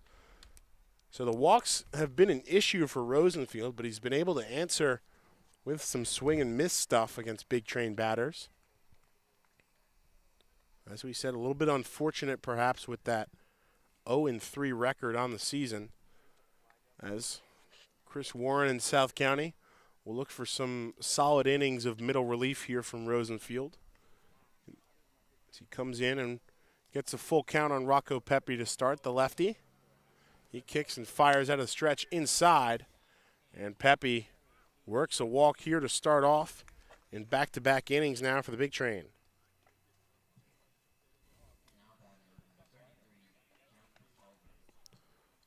And it's the man who worked that walk, Kemp Alderman, came around to score as well. And an RBI opportunity here. Should say, of the 3 home runs he's hit in this field, none of them came off of Rosenfield. All later in the game. And he takes the first pitch he sees in there, some pop into Schmela's mitt, and it's 0-1.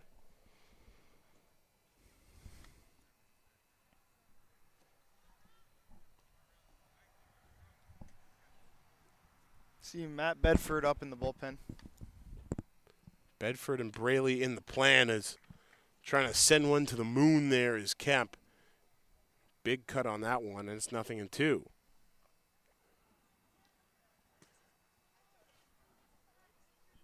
Little ahead of a fastball there. Just saying something. Maybe a changeup. Check back with the lefty move on Pepe off of first.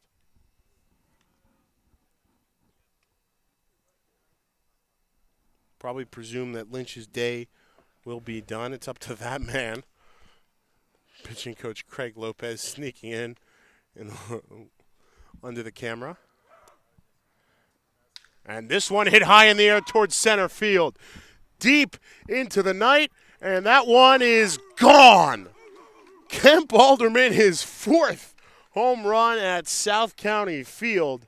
And this is a 2-run shot. He's going to have to trot slowly around third base. Rocco Pepe holding him up a little bit, but that thing was scorched out of here to deep center field.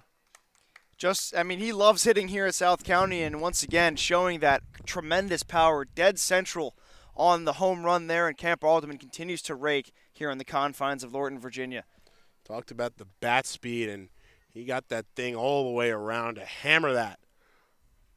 A little towards right center, just to the left of the light pole next to the 335 sign, at least 350 there from Alderman over the SC in the batter's eye. As Jack Cohn will try to answer that as he takes ball 1 in from Rosenfield. So just as we said, Kemp, despite the 3 home runs coming into today against South County, yet to homer off Rosenfield.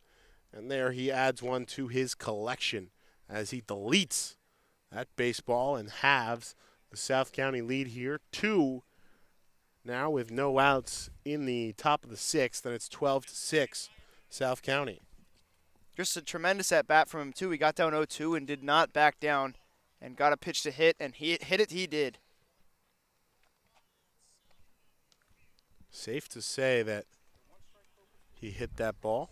I think that is about the easiest thing you could ever say about how hard and high that thing was. Moonshot to center field. 3-1 now to Cone after working the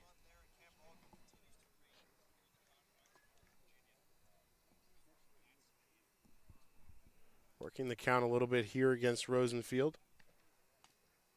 Here's the 3-1. Cone taking in there on the outside edge, and the count again this half inning. Second time it goes full.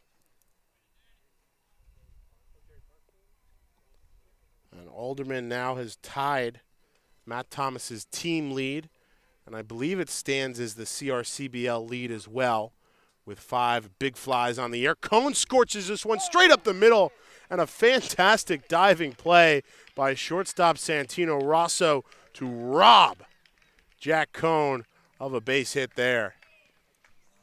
Yeah, very good diving stop there from Santino Rosso, and you can hang an exclamation point next to that one. Elevating and laying out to take that one away from Cone. That thing was hard hit just to the left of the second base bag, and Rosso able to lay out and snag that one for out number 1. I'll bring up Danny Neareye.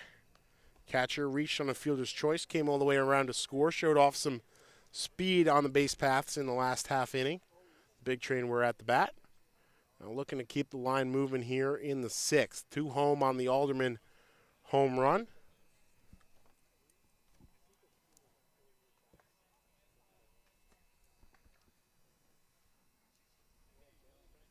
Cone's hit a couple balls pretty far, but not quite the offensive day he'd love to have here at his former home field of South County.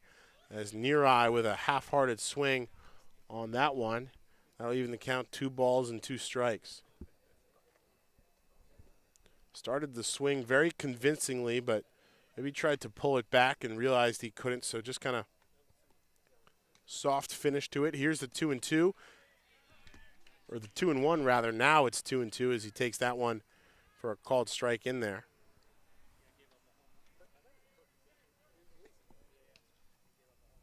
Rosenfield, the 6'3 lefty out of Davidson, Baltimore native. Had some tough innings against the Big Train. Sends this one high at the eye level of Neareye. And the count is full. Back-to-back batters now. 3 out of 4 Rosenfield has faced here in the 6th. 3-2 on Neareye. Here it comes. Swing and a miss. Tipped back into Shmela's mitt. And there's 2 gone here in the 6th now for Danny Rosenfield. Settling down after that home run he allowed. Some loud contact in this inning. But so far, after the 2-run home run, Rosenfield has responded with back-to-back outs now, and Brady Gump will look to avoid the same fate as he takes a off-speed in there for strike 1 from Rosenfield. We'll likely see Jack Braley out for the bottom of the 6th. He's pitched down here a couple times in his sparse appearances throughout the year. This one inside just above the knees, but too tight on Gump, and it's 1 ball and 1 strike.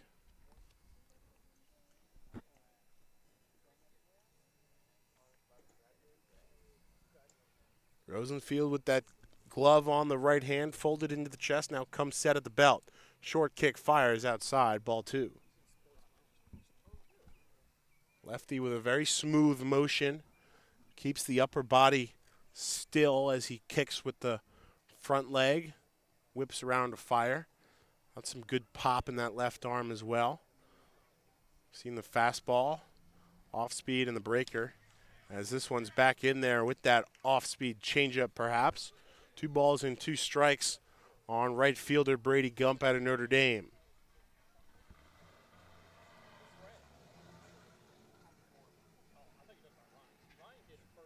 Long look in from Rosenfield. He comes set out of the stretch, nobody on, 2 outs, and high.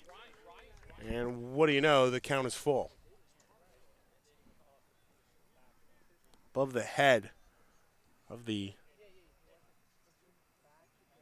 batter, Brady Gump. Rosenfield wipes some sweat from his hand, now comes set. Count full, 3 balls, 2 strikes, 2 outs. And inside, too tight, Gump works the walk. And Keith Torres will come to the bat now with 2 outs and Gump on first ahead of him. Strong at bat there for Brady Gump. Works a very clean 6-pitch walk. Nothing more you could ask for in that situation.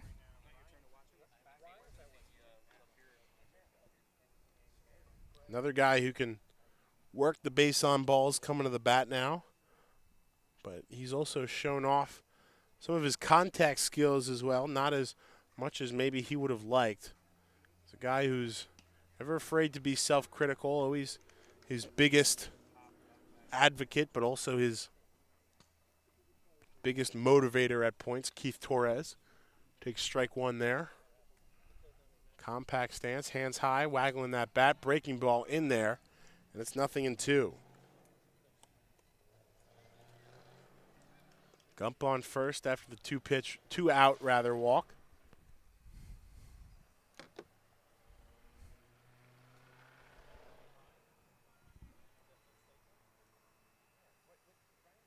Rosenfield checks over, delivers to the home plate. Breaking ball inside, ball one.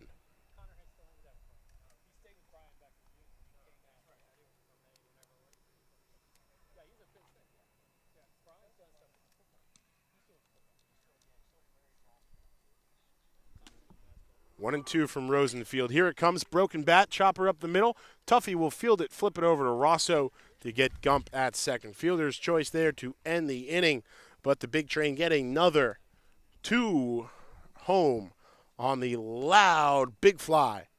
Fifth of the year for the Mississippi Masher, Kemp Alderman, as he deletes a baseball to get the big train ever that closer. 12-6, bottom of the sixth coming up.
Griffin Boone in the top of the order here for a new pitcher out of the big train bullpen. It's Jack Braley for his fourth appearance out of the pen this year. All in relief, 5 innings of work and a 5.40 ERA. First pitch off of his right arm is fouled back towards the parking lot. Braley on the year, 2 hits allowed, 3 runs, all of them earned, 4 walks and 3 strikeouts. I think his last appearance off the top of my head was last game we were down here. A couple solid middle innings of relief for him as he starts off with an 0-1 count. Now dances one just above the knees of Griffin Boone, and it's 0-2.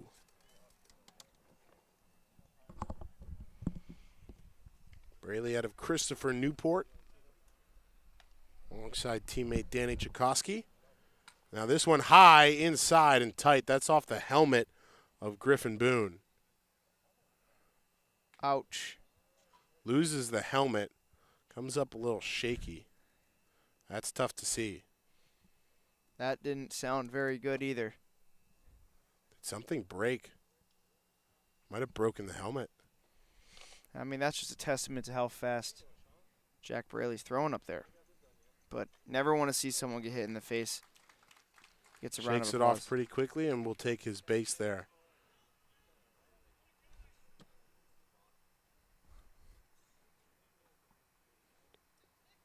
So Boone on base here for McGuire Tuffy. And the top of the order here with no outs in the top of the bottom of the 6th. Good start to that at bat from Braley, but just ran that 0-2 pitch a little too tight and high. Obviously off the batting helmet of Boone, and he puts a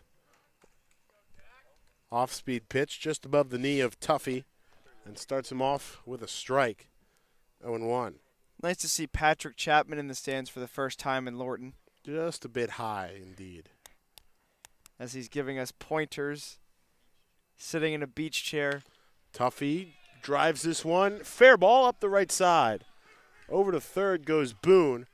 Cutoff throw will hold Tuffy at first base, and he responds after a strikeout to end the 4th with a base knock here in the 6th. Then runners on the corners against Braley with nobody out.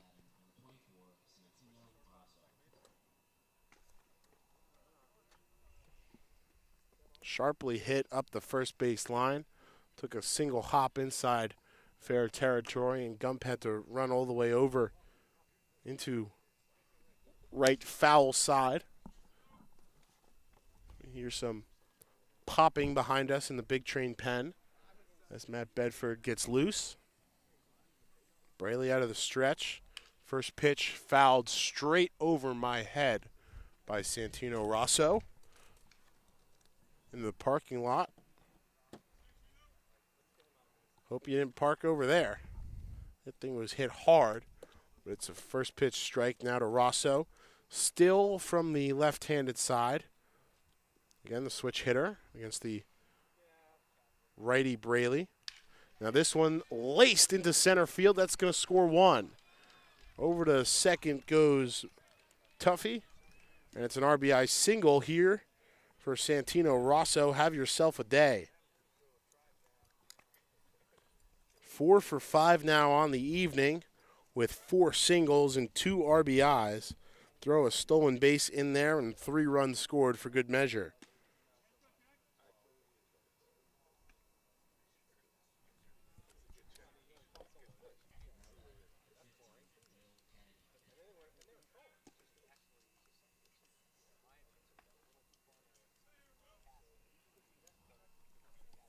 So Braley a little bit of trouble to work himself out of here. And he'll have to face Will Kennedy. Not as good of a night as Rosso, who has made this batting order work from the 2-hole. That one drops just above the knees for strike 1. Kennedy, 2 for 4. A single, a double. 2 RBIs. A strikeout his last time at the plate. Fly out to left as well. Lefty first baseman. Chops it straight up to Thomas off the bag, and that's a terrible hop for Matt Thomas. Straight off the base. He was getting ready to field it. Instead, it bounced straight over his head. Tuffy scores from second. Rosso over to third. And, man, the big train just can't get a break on that one. Funky hop. It shows just how there's no give on this field whatsoever. And, you know, very rough night on all standpoints of the game. Yeah, they put up 6 runs, but this has not been a big train game that we've seen all season. Rough night gets a little bit rougher with 2 more to answer the 2 in the top of this inning. This one bounces in the dirt, skirts away a little bit from Neareye, so Kennedy able to make his way down to second base. Rosso holds at third. 14-6 South County. Tuffy and Boone both home to score here in the bottom of the 6th. Tuffy's now scored 3 runs today. Is that one fired in for ball 2 off Braley? You know, the last 2 times they were down here in Lorton, they mercy ruled the Braves, and the common denominator now, Patrick Chapman is here in attendance tonight. He's made that point a couple times. Well, I mean, it just shows that I don't know. Seems to me like it's Patrick's fault. I can see the logic there. You know, they put up 19 runs. He wasn't there. 2-1 to Erickson. This one deadens into the parking lot. 2-2 to even the count. Second and third, still nobody out here in the bottom of the 6th. Braley trying to work his way out of this one. Keep the big train in it. He kicks, he fires. The 2-2 swung on and missed in the dirt. A quick tag out by near eye of Nick Erickson, who goes down whiffing. And there is the first out of the bottom half of this 6th inning. Mercifully.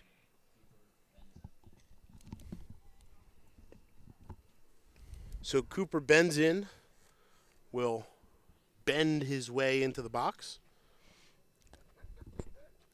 2 for 3 with 2 singles, walked and scored as well in the 4th inning.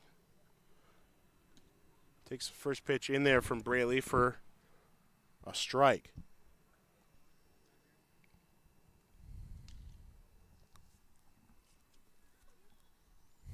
to 6, an 8-run advantage for South County. 2 in scoring position here. Chance to stretch it that much further. That one a little too tight on Benzin.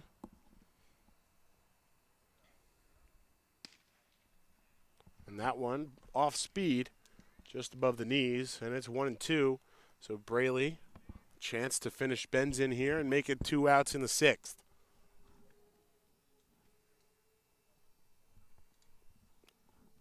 Shiny dome of Craig Lopez, the pitching coach, would love to see that there. This one golfed. Braley fields it on a hop. Fires over to Thomas in time. Chance at the plate. Tagging out. Got him. What a wonderful relay there. Braley to Thomas to Neareye. And Rosso is gunned down at the plate. It's a 1-3-2 double play. South County answers with 2 here in the bottom of the 6th. 14-6. Big Train looking to keep the momentum back on their side.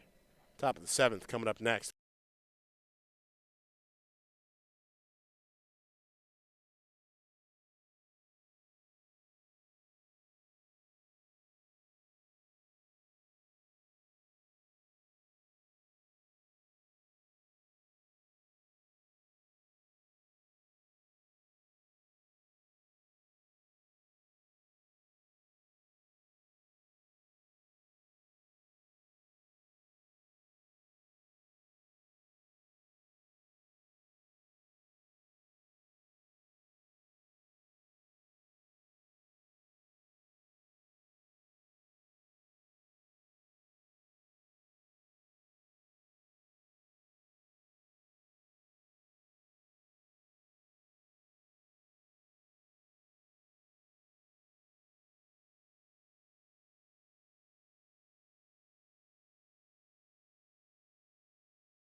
Top of the order here in the top of the 7th. Riley Johnson leading things off against another new pitcher of the South County Pen. It'll be the righty Austin Brush, 6 foot 175 rising sophomore, a flyer out of Dayton, St. Louis, Missouri native. 6 games on the year, 10 innings of work, 7 hits allowed, 3 runs, 14 strikeouts, 6 walks, a 2-0 record with 1 save, and a 2.70 ERA on the year. Starts off Riley Johnson with a ball in there, and now a swing and a miss, and it's 1-1. Some good stuff from Brush on the season. Johnson had a heck of a night the other night, looking to continue that already with an RBI double here in this one. Strikeout looking and a pop-up to second base in his other 2 at-bats. 1-2 count here on him. This one in the dirt. 2 balls, 2 strikes now. Johnson, of course, out of East Carolina. Speedy, defensively tooled center fielder. Has flashed the leather time and time again with a couple of web gems out there, showing off the cannon as well. Here's the 2-2, swings at a ball in the dirt, trying to work his way over to first base. Shmela comes into foul territory to fire down to Kennedy for a 2-3 putout on the strike 3 in the dirt.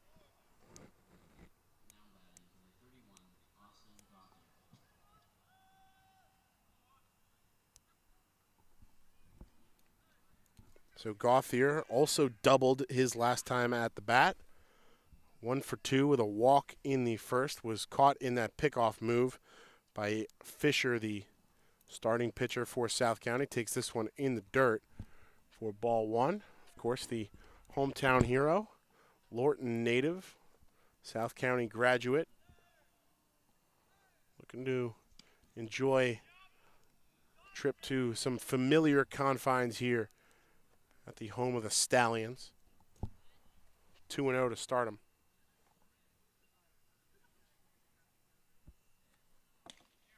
Take the look at that one, but taking it in there for strike 1, or for ball 3 rather. I think the scoreboard operator agreed with the South County dugout, put up a strike on the scoreboard. Instead, it's 3-0 on Gauthier, and he takes that one low and inside, discards the bat back to the dugout as he works the 4-pitch walk here. He is second of the evening, driving that on-base percentage a little bit up.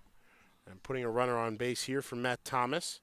Grounded out to the shortstop to end the 5th inning. Caught up in a double play after singling in the 4th. Walked and was stranded in the 1st. Made a nice play to end the bottom of the 6th, doubling up Santino Rosso after Braley got the ground out. Takes the 5th consecutive ball from Brush inside. 1-0. Gauthier leads off first, pardon. That one bounces out of the mid of Shmela into the dirt. And it's 2-0, 6 consecutive balls now for Austin Brush.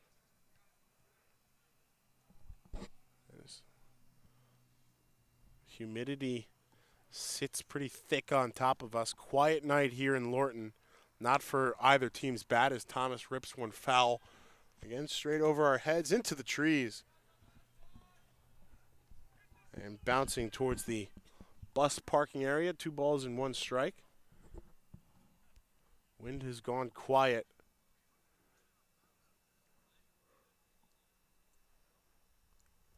Pretty still crowd. And that one off speed in there just above the knees. 2 balls, 2 strikes on Thomas. One of the linchpins of this big train batting order. Looking to creep their way back into this one, trailing 14-6 here with 1 out in the top of the 7th. Check back on the runner at first. Not in time. Gauthier able to slide back, get a little dirt on his pants. Now takes a 1-step lead. Takes 2 more as Brush looks in.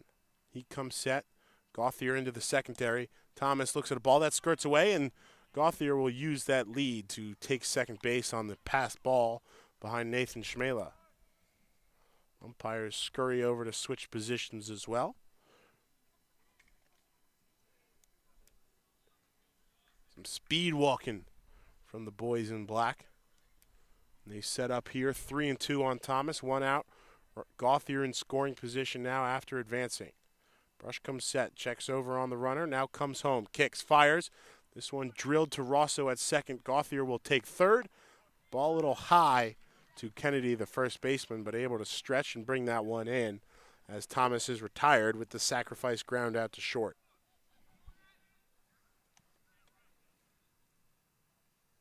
So Thomas puts together a nice turn at the bat, works the count all the way full, gets the sacrifice ground out to move Gauthier over, but not the time for small ball heel here with an 8-run deficit in the top of the 7th. Rocco Pepe looking to at least bring Gauthier home 90 feet away at third. First pitch he sees drilled over Kennedy's head. That will be a fair ball. Pepe rounding. He's going to head for second. Throw in to Rosso. Tag down. Not in time as the ball skirts away from the shortstop. And Pepe joins the RBI double parade as he brings Gauthier home easily from third with a 2-out, 2-bagger. Good piece of hitting there from Rocco Pepe, going over the first baseman's mitt and bouncing it behind him. And a very smart heads-up base running play to get him to second base. Just quickly ahead of that one, pulling it the other way. Kennedy elevating for that one, and it bent straight in play into the right corner. Kernane not able to come up with it in time to stop Pepe from churning his way to second base. 14-7 now. And Alderman, who delivered a big fly in his last trip to the plate, looking for another one there with a hefty swing and a miss through the first pitch he sees from Brush. It's 0-1.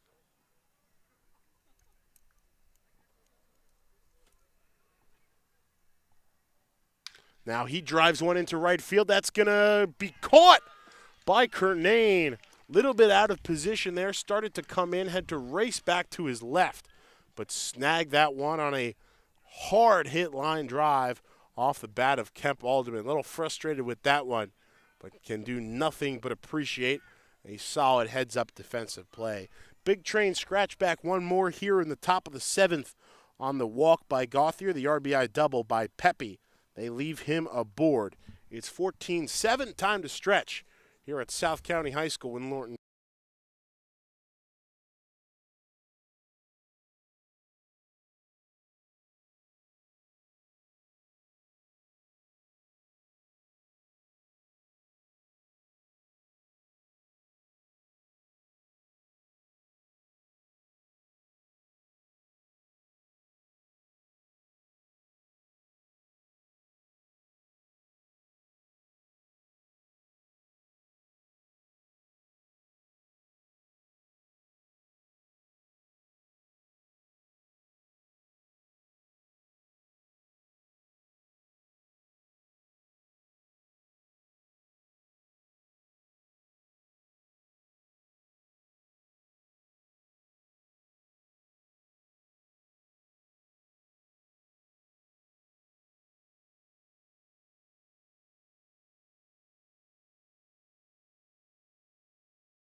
Pinch hitter here for Race Kernane after he raced over to snag a hard hit line drive to end the top of the 7th.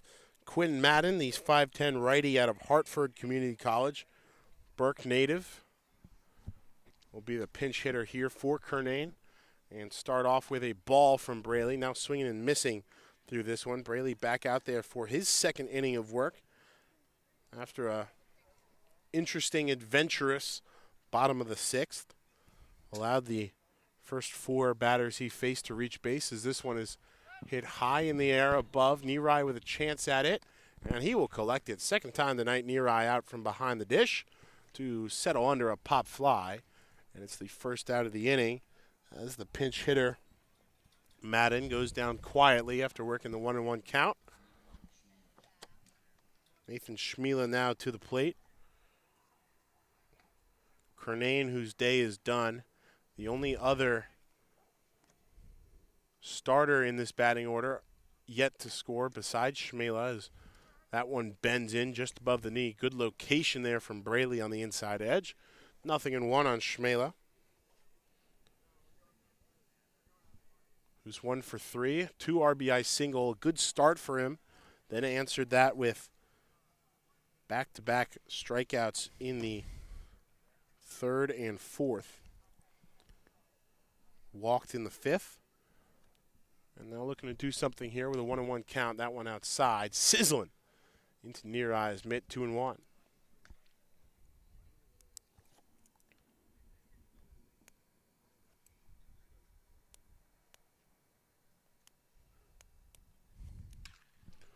And this one hit hard, but well foul up the left side. 2 balls, 2 strikes. Braley has Schmela right where he wants.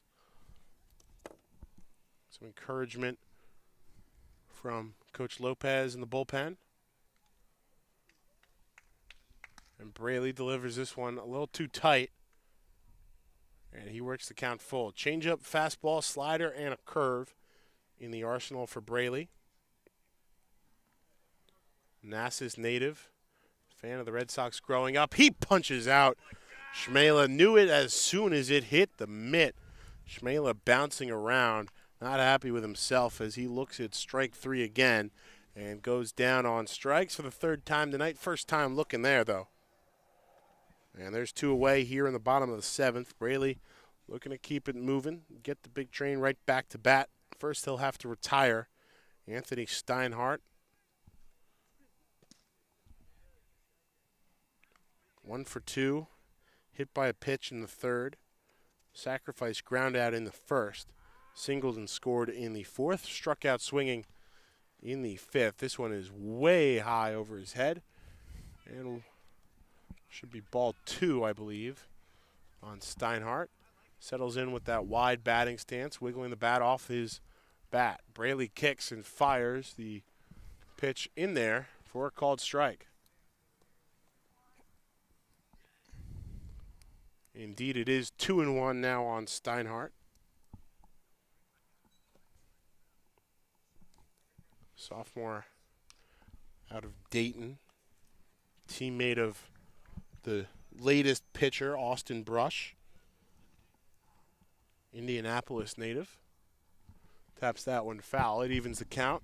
2 balls and 2 strikes. Braley with a chance to work a clean inning here.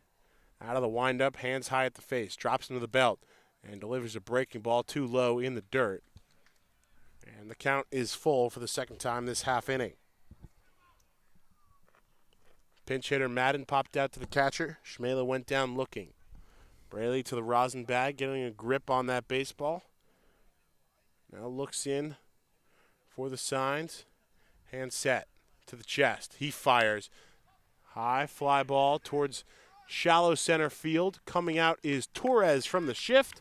Johnson coming in. It's Torres settling under it and making the catch. A 1-2-3 inning here in the bottom of the 7th. Solid piece of work for Jack Braley. And the big train will come back to the plate here in the top of the 8th. Coming up next, Cone, Nerai, and Brady Gump due up.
tight to the calves of Jack Cohn here. I don't know if I like that one very much. I don't know if I was asking. Ball one to start off, as I believe we have a new pitcher now as well for the 7th consecutive inning, it feels like. It's Sam Landis, the righty out of James Madison, Henrico, Virginia native. Works a 1-1 count. He's got an interesting windup. Cohn finally scorches one in play as he rounds first. Well hit ball dropping in front of Madden, the new right fielder. And Jack Cohn, after a couple really solid pieces of contact, is on board for the second time tonight. Hey, Ben, I hate to burst your bubble there, Chief, but Sam Landis is a lefty. And the funny thing about it is they're emptying their former starters. What did I say? Righty. There's one other option, Ben. Okay. Ooh. Sorry, that's not from me. That's from Patrick Chapman. Okay. So you can be mad at him. 1-0 on near eye. He grounds this one up the first base side. Kennedy will take it himself. Tap on the first base bag. One gone here in the top of the 8th. Cohn over to second on the sacrifice ground out by the catcher near eye. Bats right, throws left. That's probably what I was looking at. Don't even remember saying he threw right, so thanks for throwing me off my rhythm. One gone here. Cohn in scoring position for Brady Gump. Cohn, an interesting night in his return to South County. 2 for 4 with 2 singles.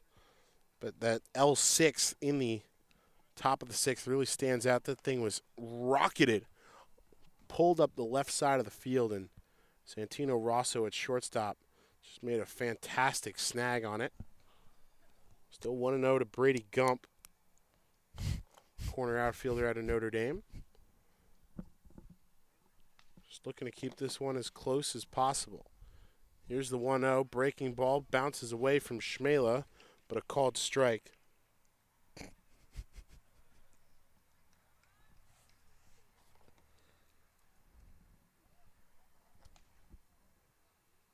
One ball and one strike count even here with 1 out. Big Train down 14-7. They have battled all night long since going down big early. And that's a big cut on the 1-2 pitch by Brady Gump. Ball skirts away again a little bit from Schmela behind the dish. 1 ball and 2 strikes on the right fielder, Brady Gump. Looking to run one into the outfield gap. He's got some hidden pop in that bat of his. Landis comes set.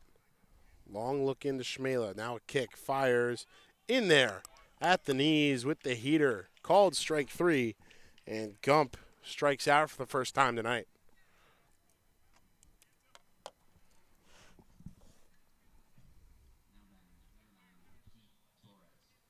Really good location there on the 1-2 pitch from Landis.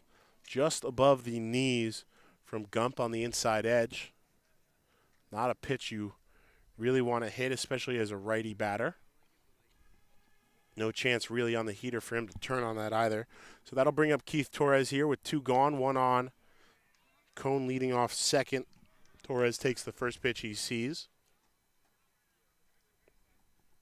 for a called strike 1. He's had an interesting day at the dish as well. Twice grounded into a fielder's choice, 1 to end the inning, 1 to reach in the 5th. Came around to score on the hard hit Riley Johnson double in that inning. Got an RBI on that as well. Guy not afraid to show frustration with himself. Has high expectations for the way he plays baseball. 1-1 count on him as Landis comes set out of the stretch. Long kick back. This one sails way high and way outside on Torres. 2 balls, 1 strike. 4 in the first for South County. 7 in the 4th. 1 in the 5th. 2 in the 6th. Big Train cracked the Nutt in the 5th, 4, 2, and 1 in the 5th, 6th, and 7th. 14-7 the total score here. Torres swings and misses at that one to even the count at 2 balls and 2 strikes here with 2 outs in the top of the 8th.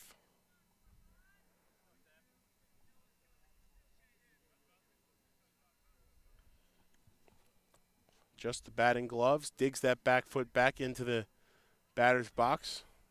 Couple practice cuts, waggling those hands down low. Now Landis comes set. Quick check back on Cone off of second. He kicks, he fires. Torres drives this one into center field. Steinhardt comes over pretty easily, collects that one for out number 3. So the single by Jack Cone, only base runner of this one. They leave him aboard. 6 outs to go here in South County. 14-7 Braves lead on.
Couple substitutions on both sides. It's a pinch hitter here for Griffin Boone in the bottom of the 8th. Jonathan Fisher, the infielder, coming to the plate, wearing number 3.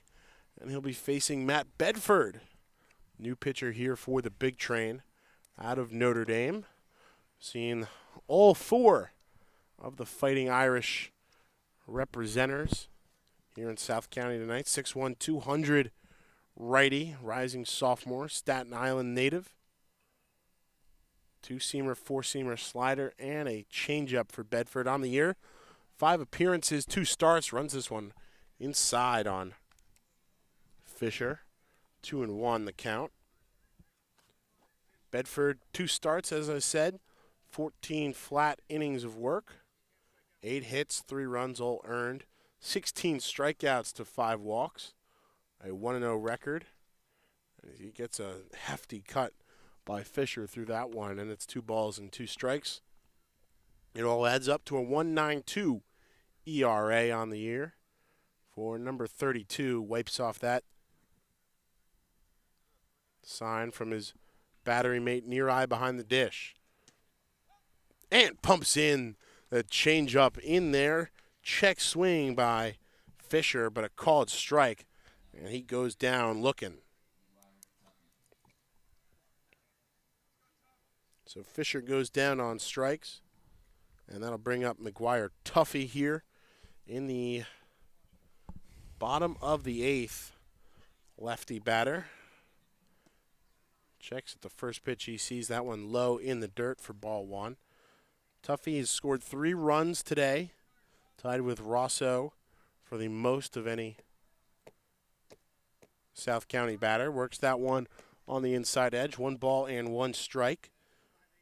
2 for 4 with the ground roll double to start this game off, as it would turn out to be. Hits this one high in the air over the South County dugout and the light pole straight behind it. 1-2 now. Grounded out to second base in the second. Walked in the fourth, came around to score. Struck out swinging in the third. Singled and scored as well back in the sixth. Here's the 1-2. Check swing. Went around easily. Oh, how did he not go? I have no clue. Third base umpire's been pretty interesting all night. The first one, at least, you could make the argument. That one was not even close. 2-2 outside, and the count goes full. I mean, that was... I got nothing else to say on that. Bedford comes set out of the stretch. Nobody on, 1 out here in the top of the 8th. 3-2. Grounded up to first base. Gauthier will come in from second, flip it over. Actually, I believe there's been a substitution. Looks like Gauthier is over at short, and Torres is at second. A little bit of a switcheroony there up the middle of the infield.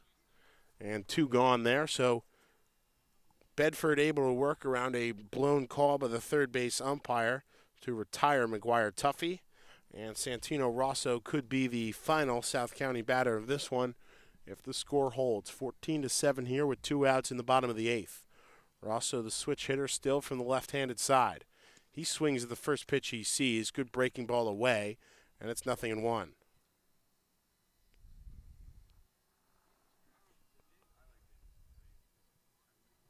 Torres way back on the outfield grass. Almost a shallow right field. Thomas back pretty deep as well against the left-handed hitting Rosso. He gives this one a ride to left center field. Johnson and Cone each on their horse, and Cone will settle under it. So quickly down in order here in the bottom of the 8th goes the South County offense here. Last licks for the big train. So they try to work their way as much into this one. Trailing by 7, 14-7. Top of the 9th coming up on Big Train TV.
So Riley Johnson again will lead things off here in the top of the 9th. Big Train looking to keep this one as close as possible. Torres flew out to center to end things in the top of the 8th. Johnson takes the first pitch from Landis for a ball. Working out of the stretch. Breaking ball off speed outside. And it's 2-0 on Johnson. 1 for 4 today. 2 strikeouts, a pop out. RBI double and a run scored. This one works back over the plate, and it's 2-1. The lights at the other South County field starting to dim down there beyond the left field fence. Football field still lit up. Johnson swings and misses through that one. 2 balls and 2 strikes now. Game into its dying moments here as South County 3 outs away from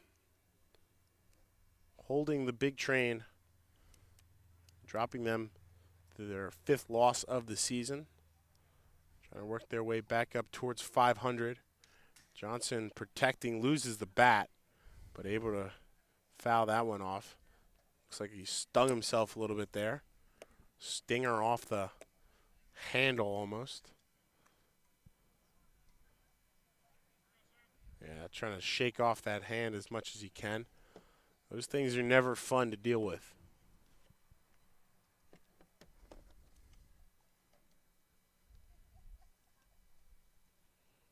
Gets his grip on that bat again, now taps in. Gets that back foot settled in, drives the front foot as well. Left-handed hitting, Riley Johnson. Landis comes set, lefty on lefty. Here's the 2-2. Bender in there, called strike 3. Beautiful off-speed breaking ball. And Johnson goes down on strikes in back-to-back plate appearances. 1 gone here in the 9th. I don't understand how you don't pick the bat up off your shoulders in a situation like that. I know it was a pretty nasty pitch, but when you're fighting back from behind 7 runs, you got to at least put a swing on the ball.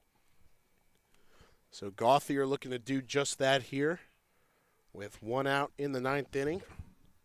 The righty, the bat tucked behind his head, takes the first pitch he sees, a little low for ball 1. Pretty good inning from Landis in the 8th. Allowed the single to Cone. Retired the next 3 batters he saw. That one back over the plate, same pitch on the first one, just a slightly better location. And it's 1-1.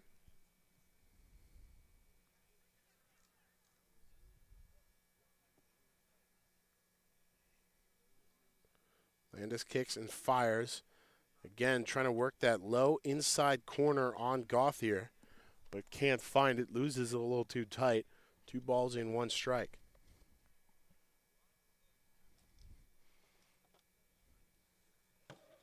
Landis comes set, hands high. Big kick, delivers, and wow, scorcher. Sharply off the middle of the bat. Straight back towards Patrick Chapman. Didn't flinch as much as I maybe thought he would, so props to him for that. Who do you think has the highest number of references in a single broadcast, Tyler? Patrick Chapman after tonight or Dylan Spilko that one time? I don't think anything will top the 17 references we had of Dylan Spilko in the one broadcast. 2-2, low and inside to Gauthier. Count goes full. I think we've mentioned Patrick's name probably 8 or 9 times in this one. Nothing will ever top. Maybe 8 or 9 times the last 2 innings. Dylan Spilko will reign supreme in that scenario. Gauthier with the count full on him. Landis looks in, gets the sign, comes set. He kicks, he fires the 3-2 inside, but a punch out of Gauthier. Good location there. He was working the inside edge all at bat and able to find it on the 3-2 pitch. And the Big Train are down to their final out in the form of Matt Thomas. Back-to-back strikeouts looking here in the top of the 9th. Not how you want to go down in a game like this.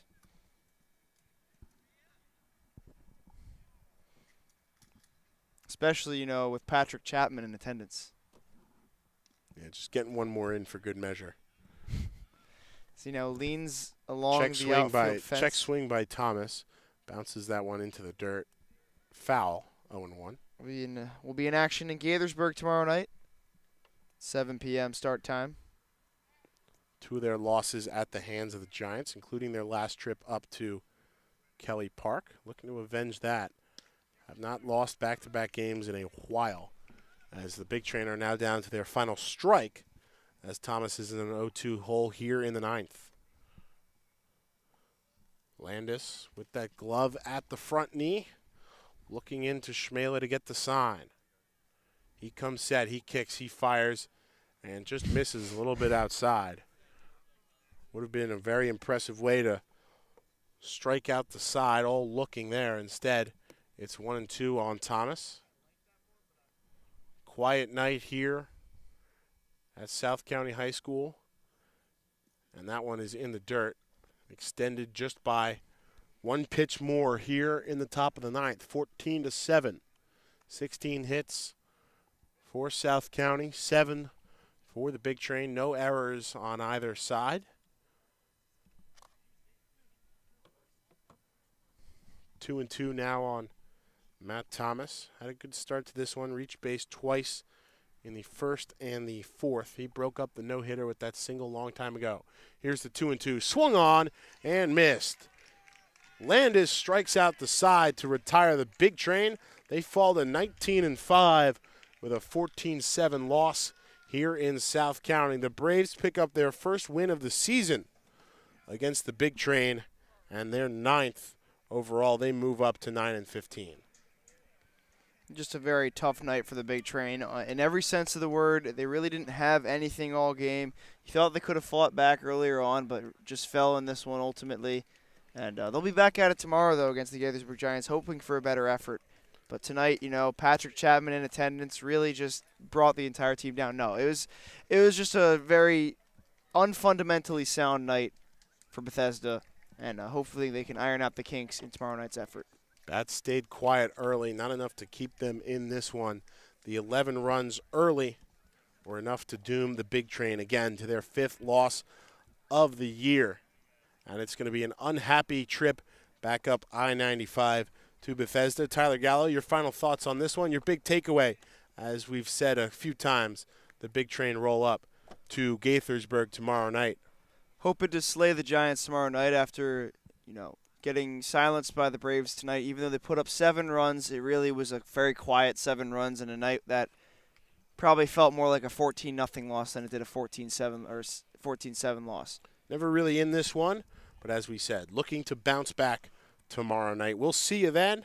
That'll do it for us here on Big Train TV. Thanks for tuning in. One more time, the final score from Lorton, Virginia, South County 14. And the Big Train 7. The train will roll on. 19-5 now on the season. Good night from Northern Virginia.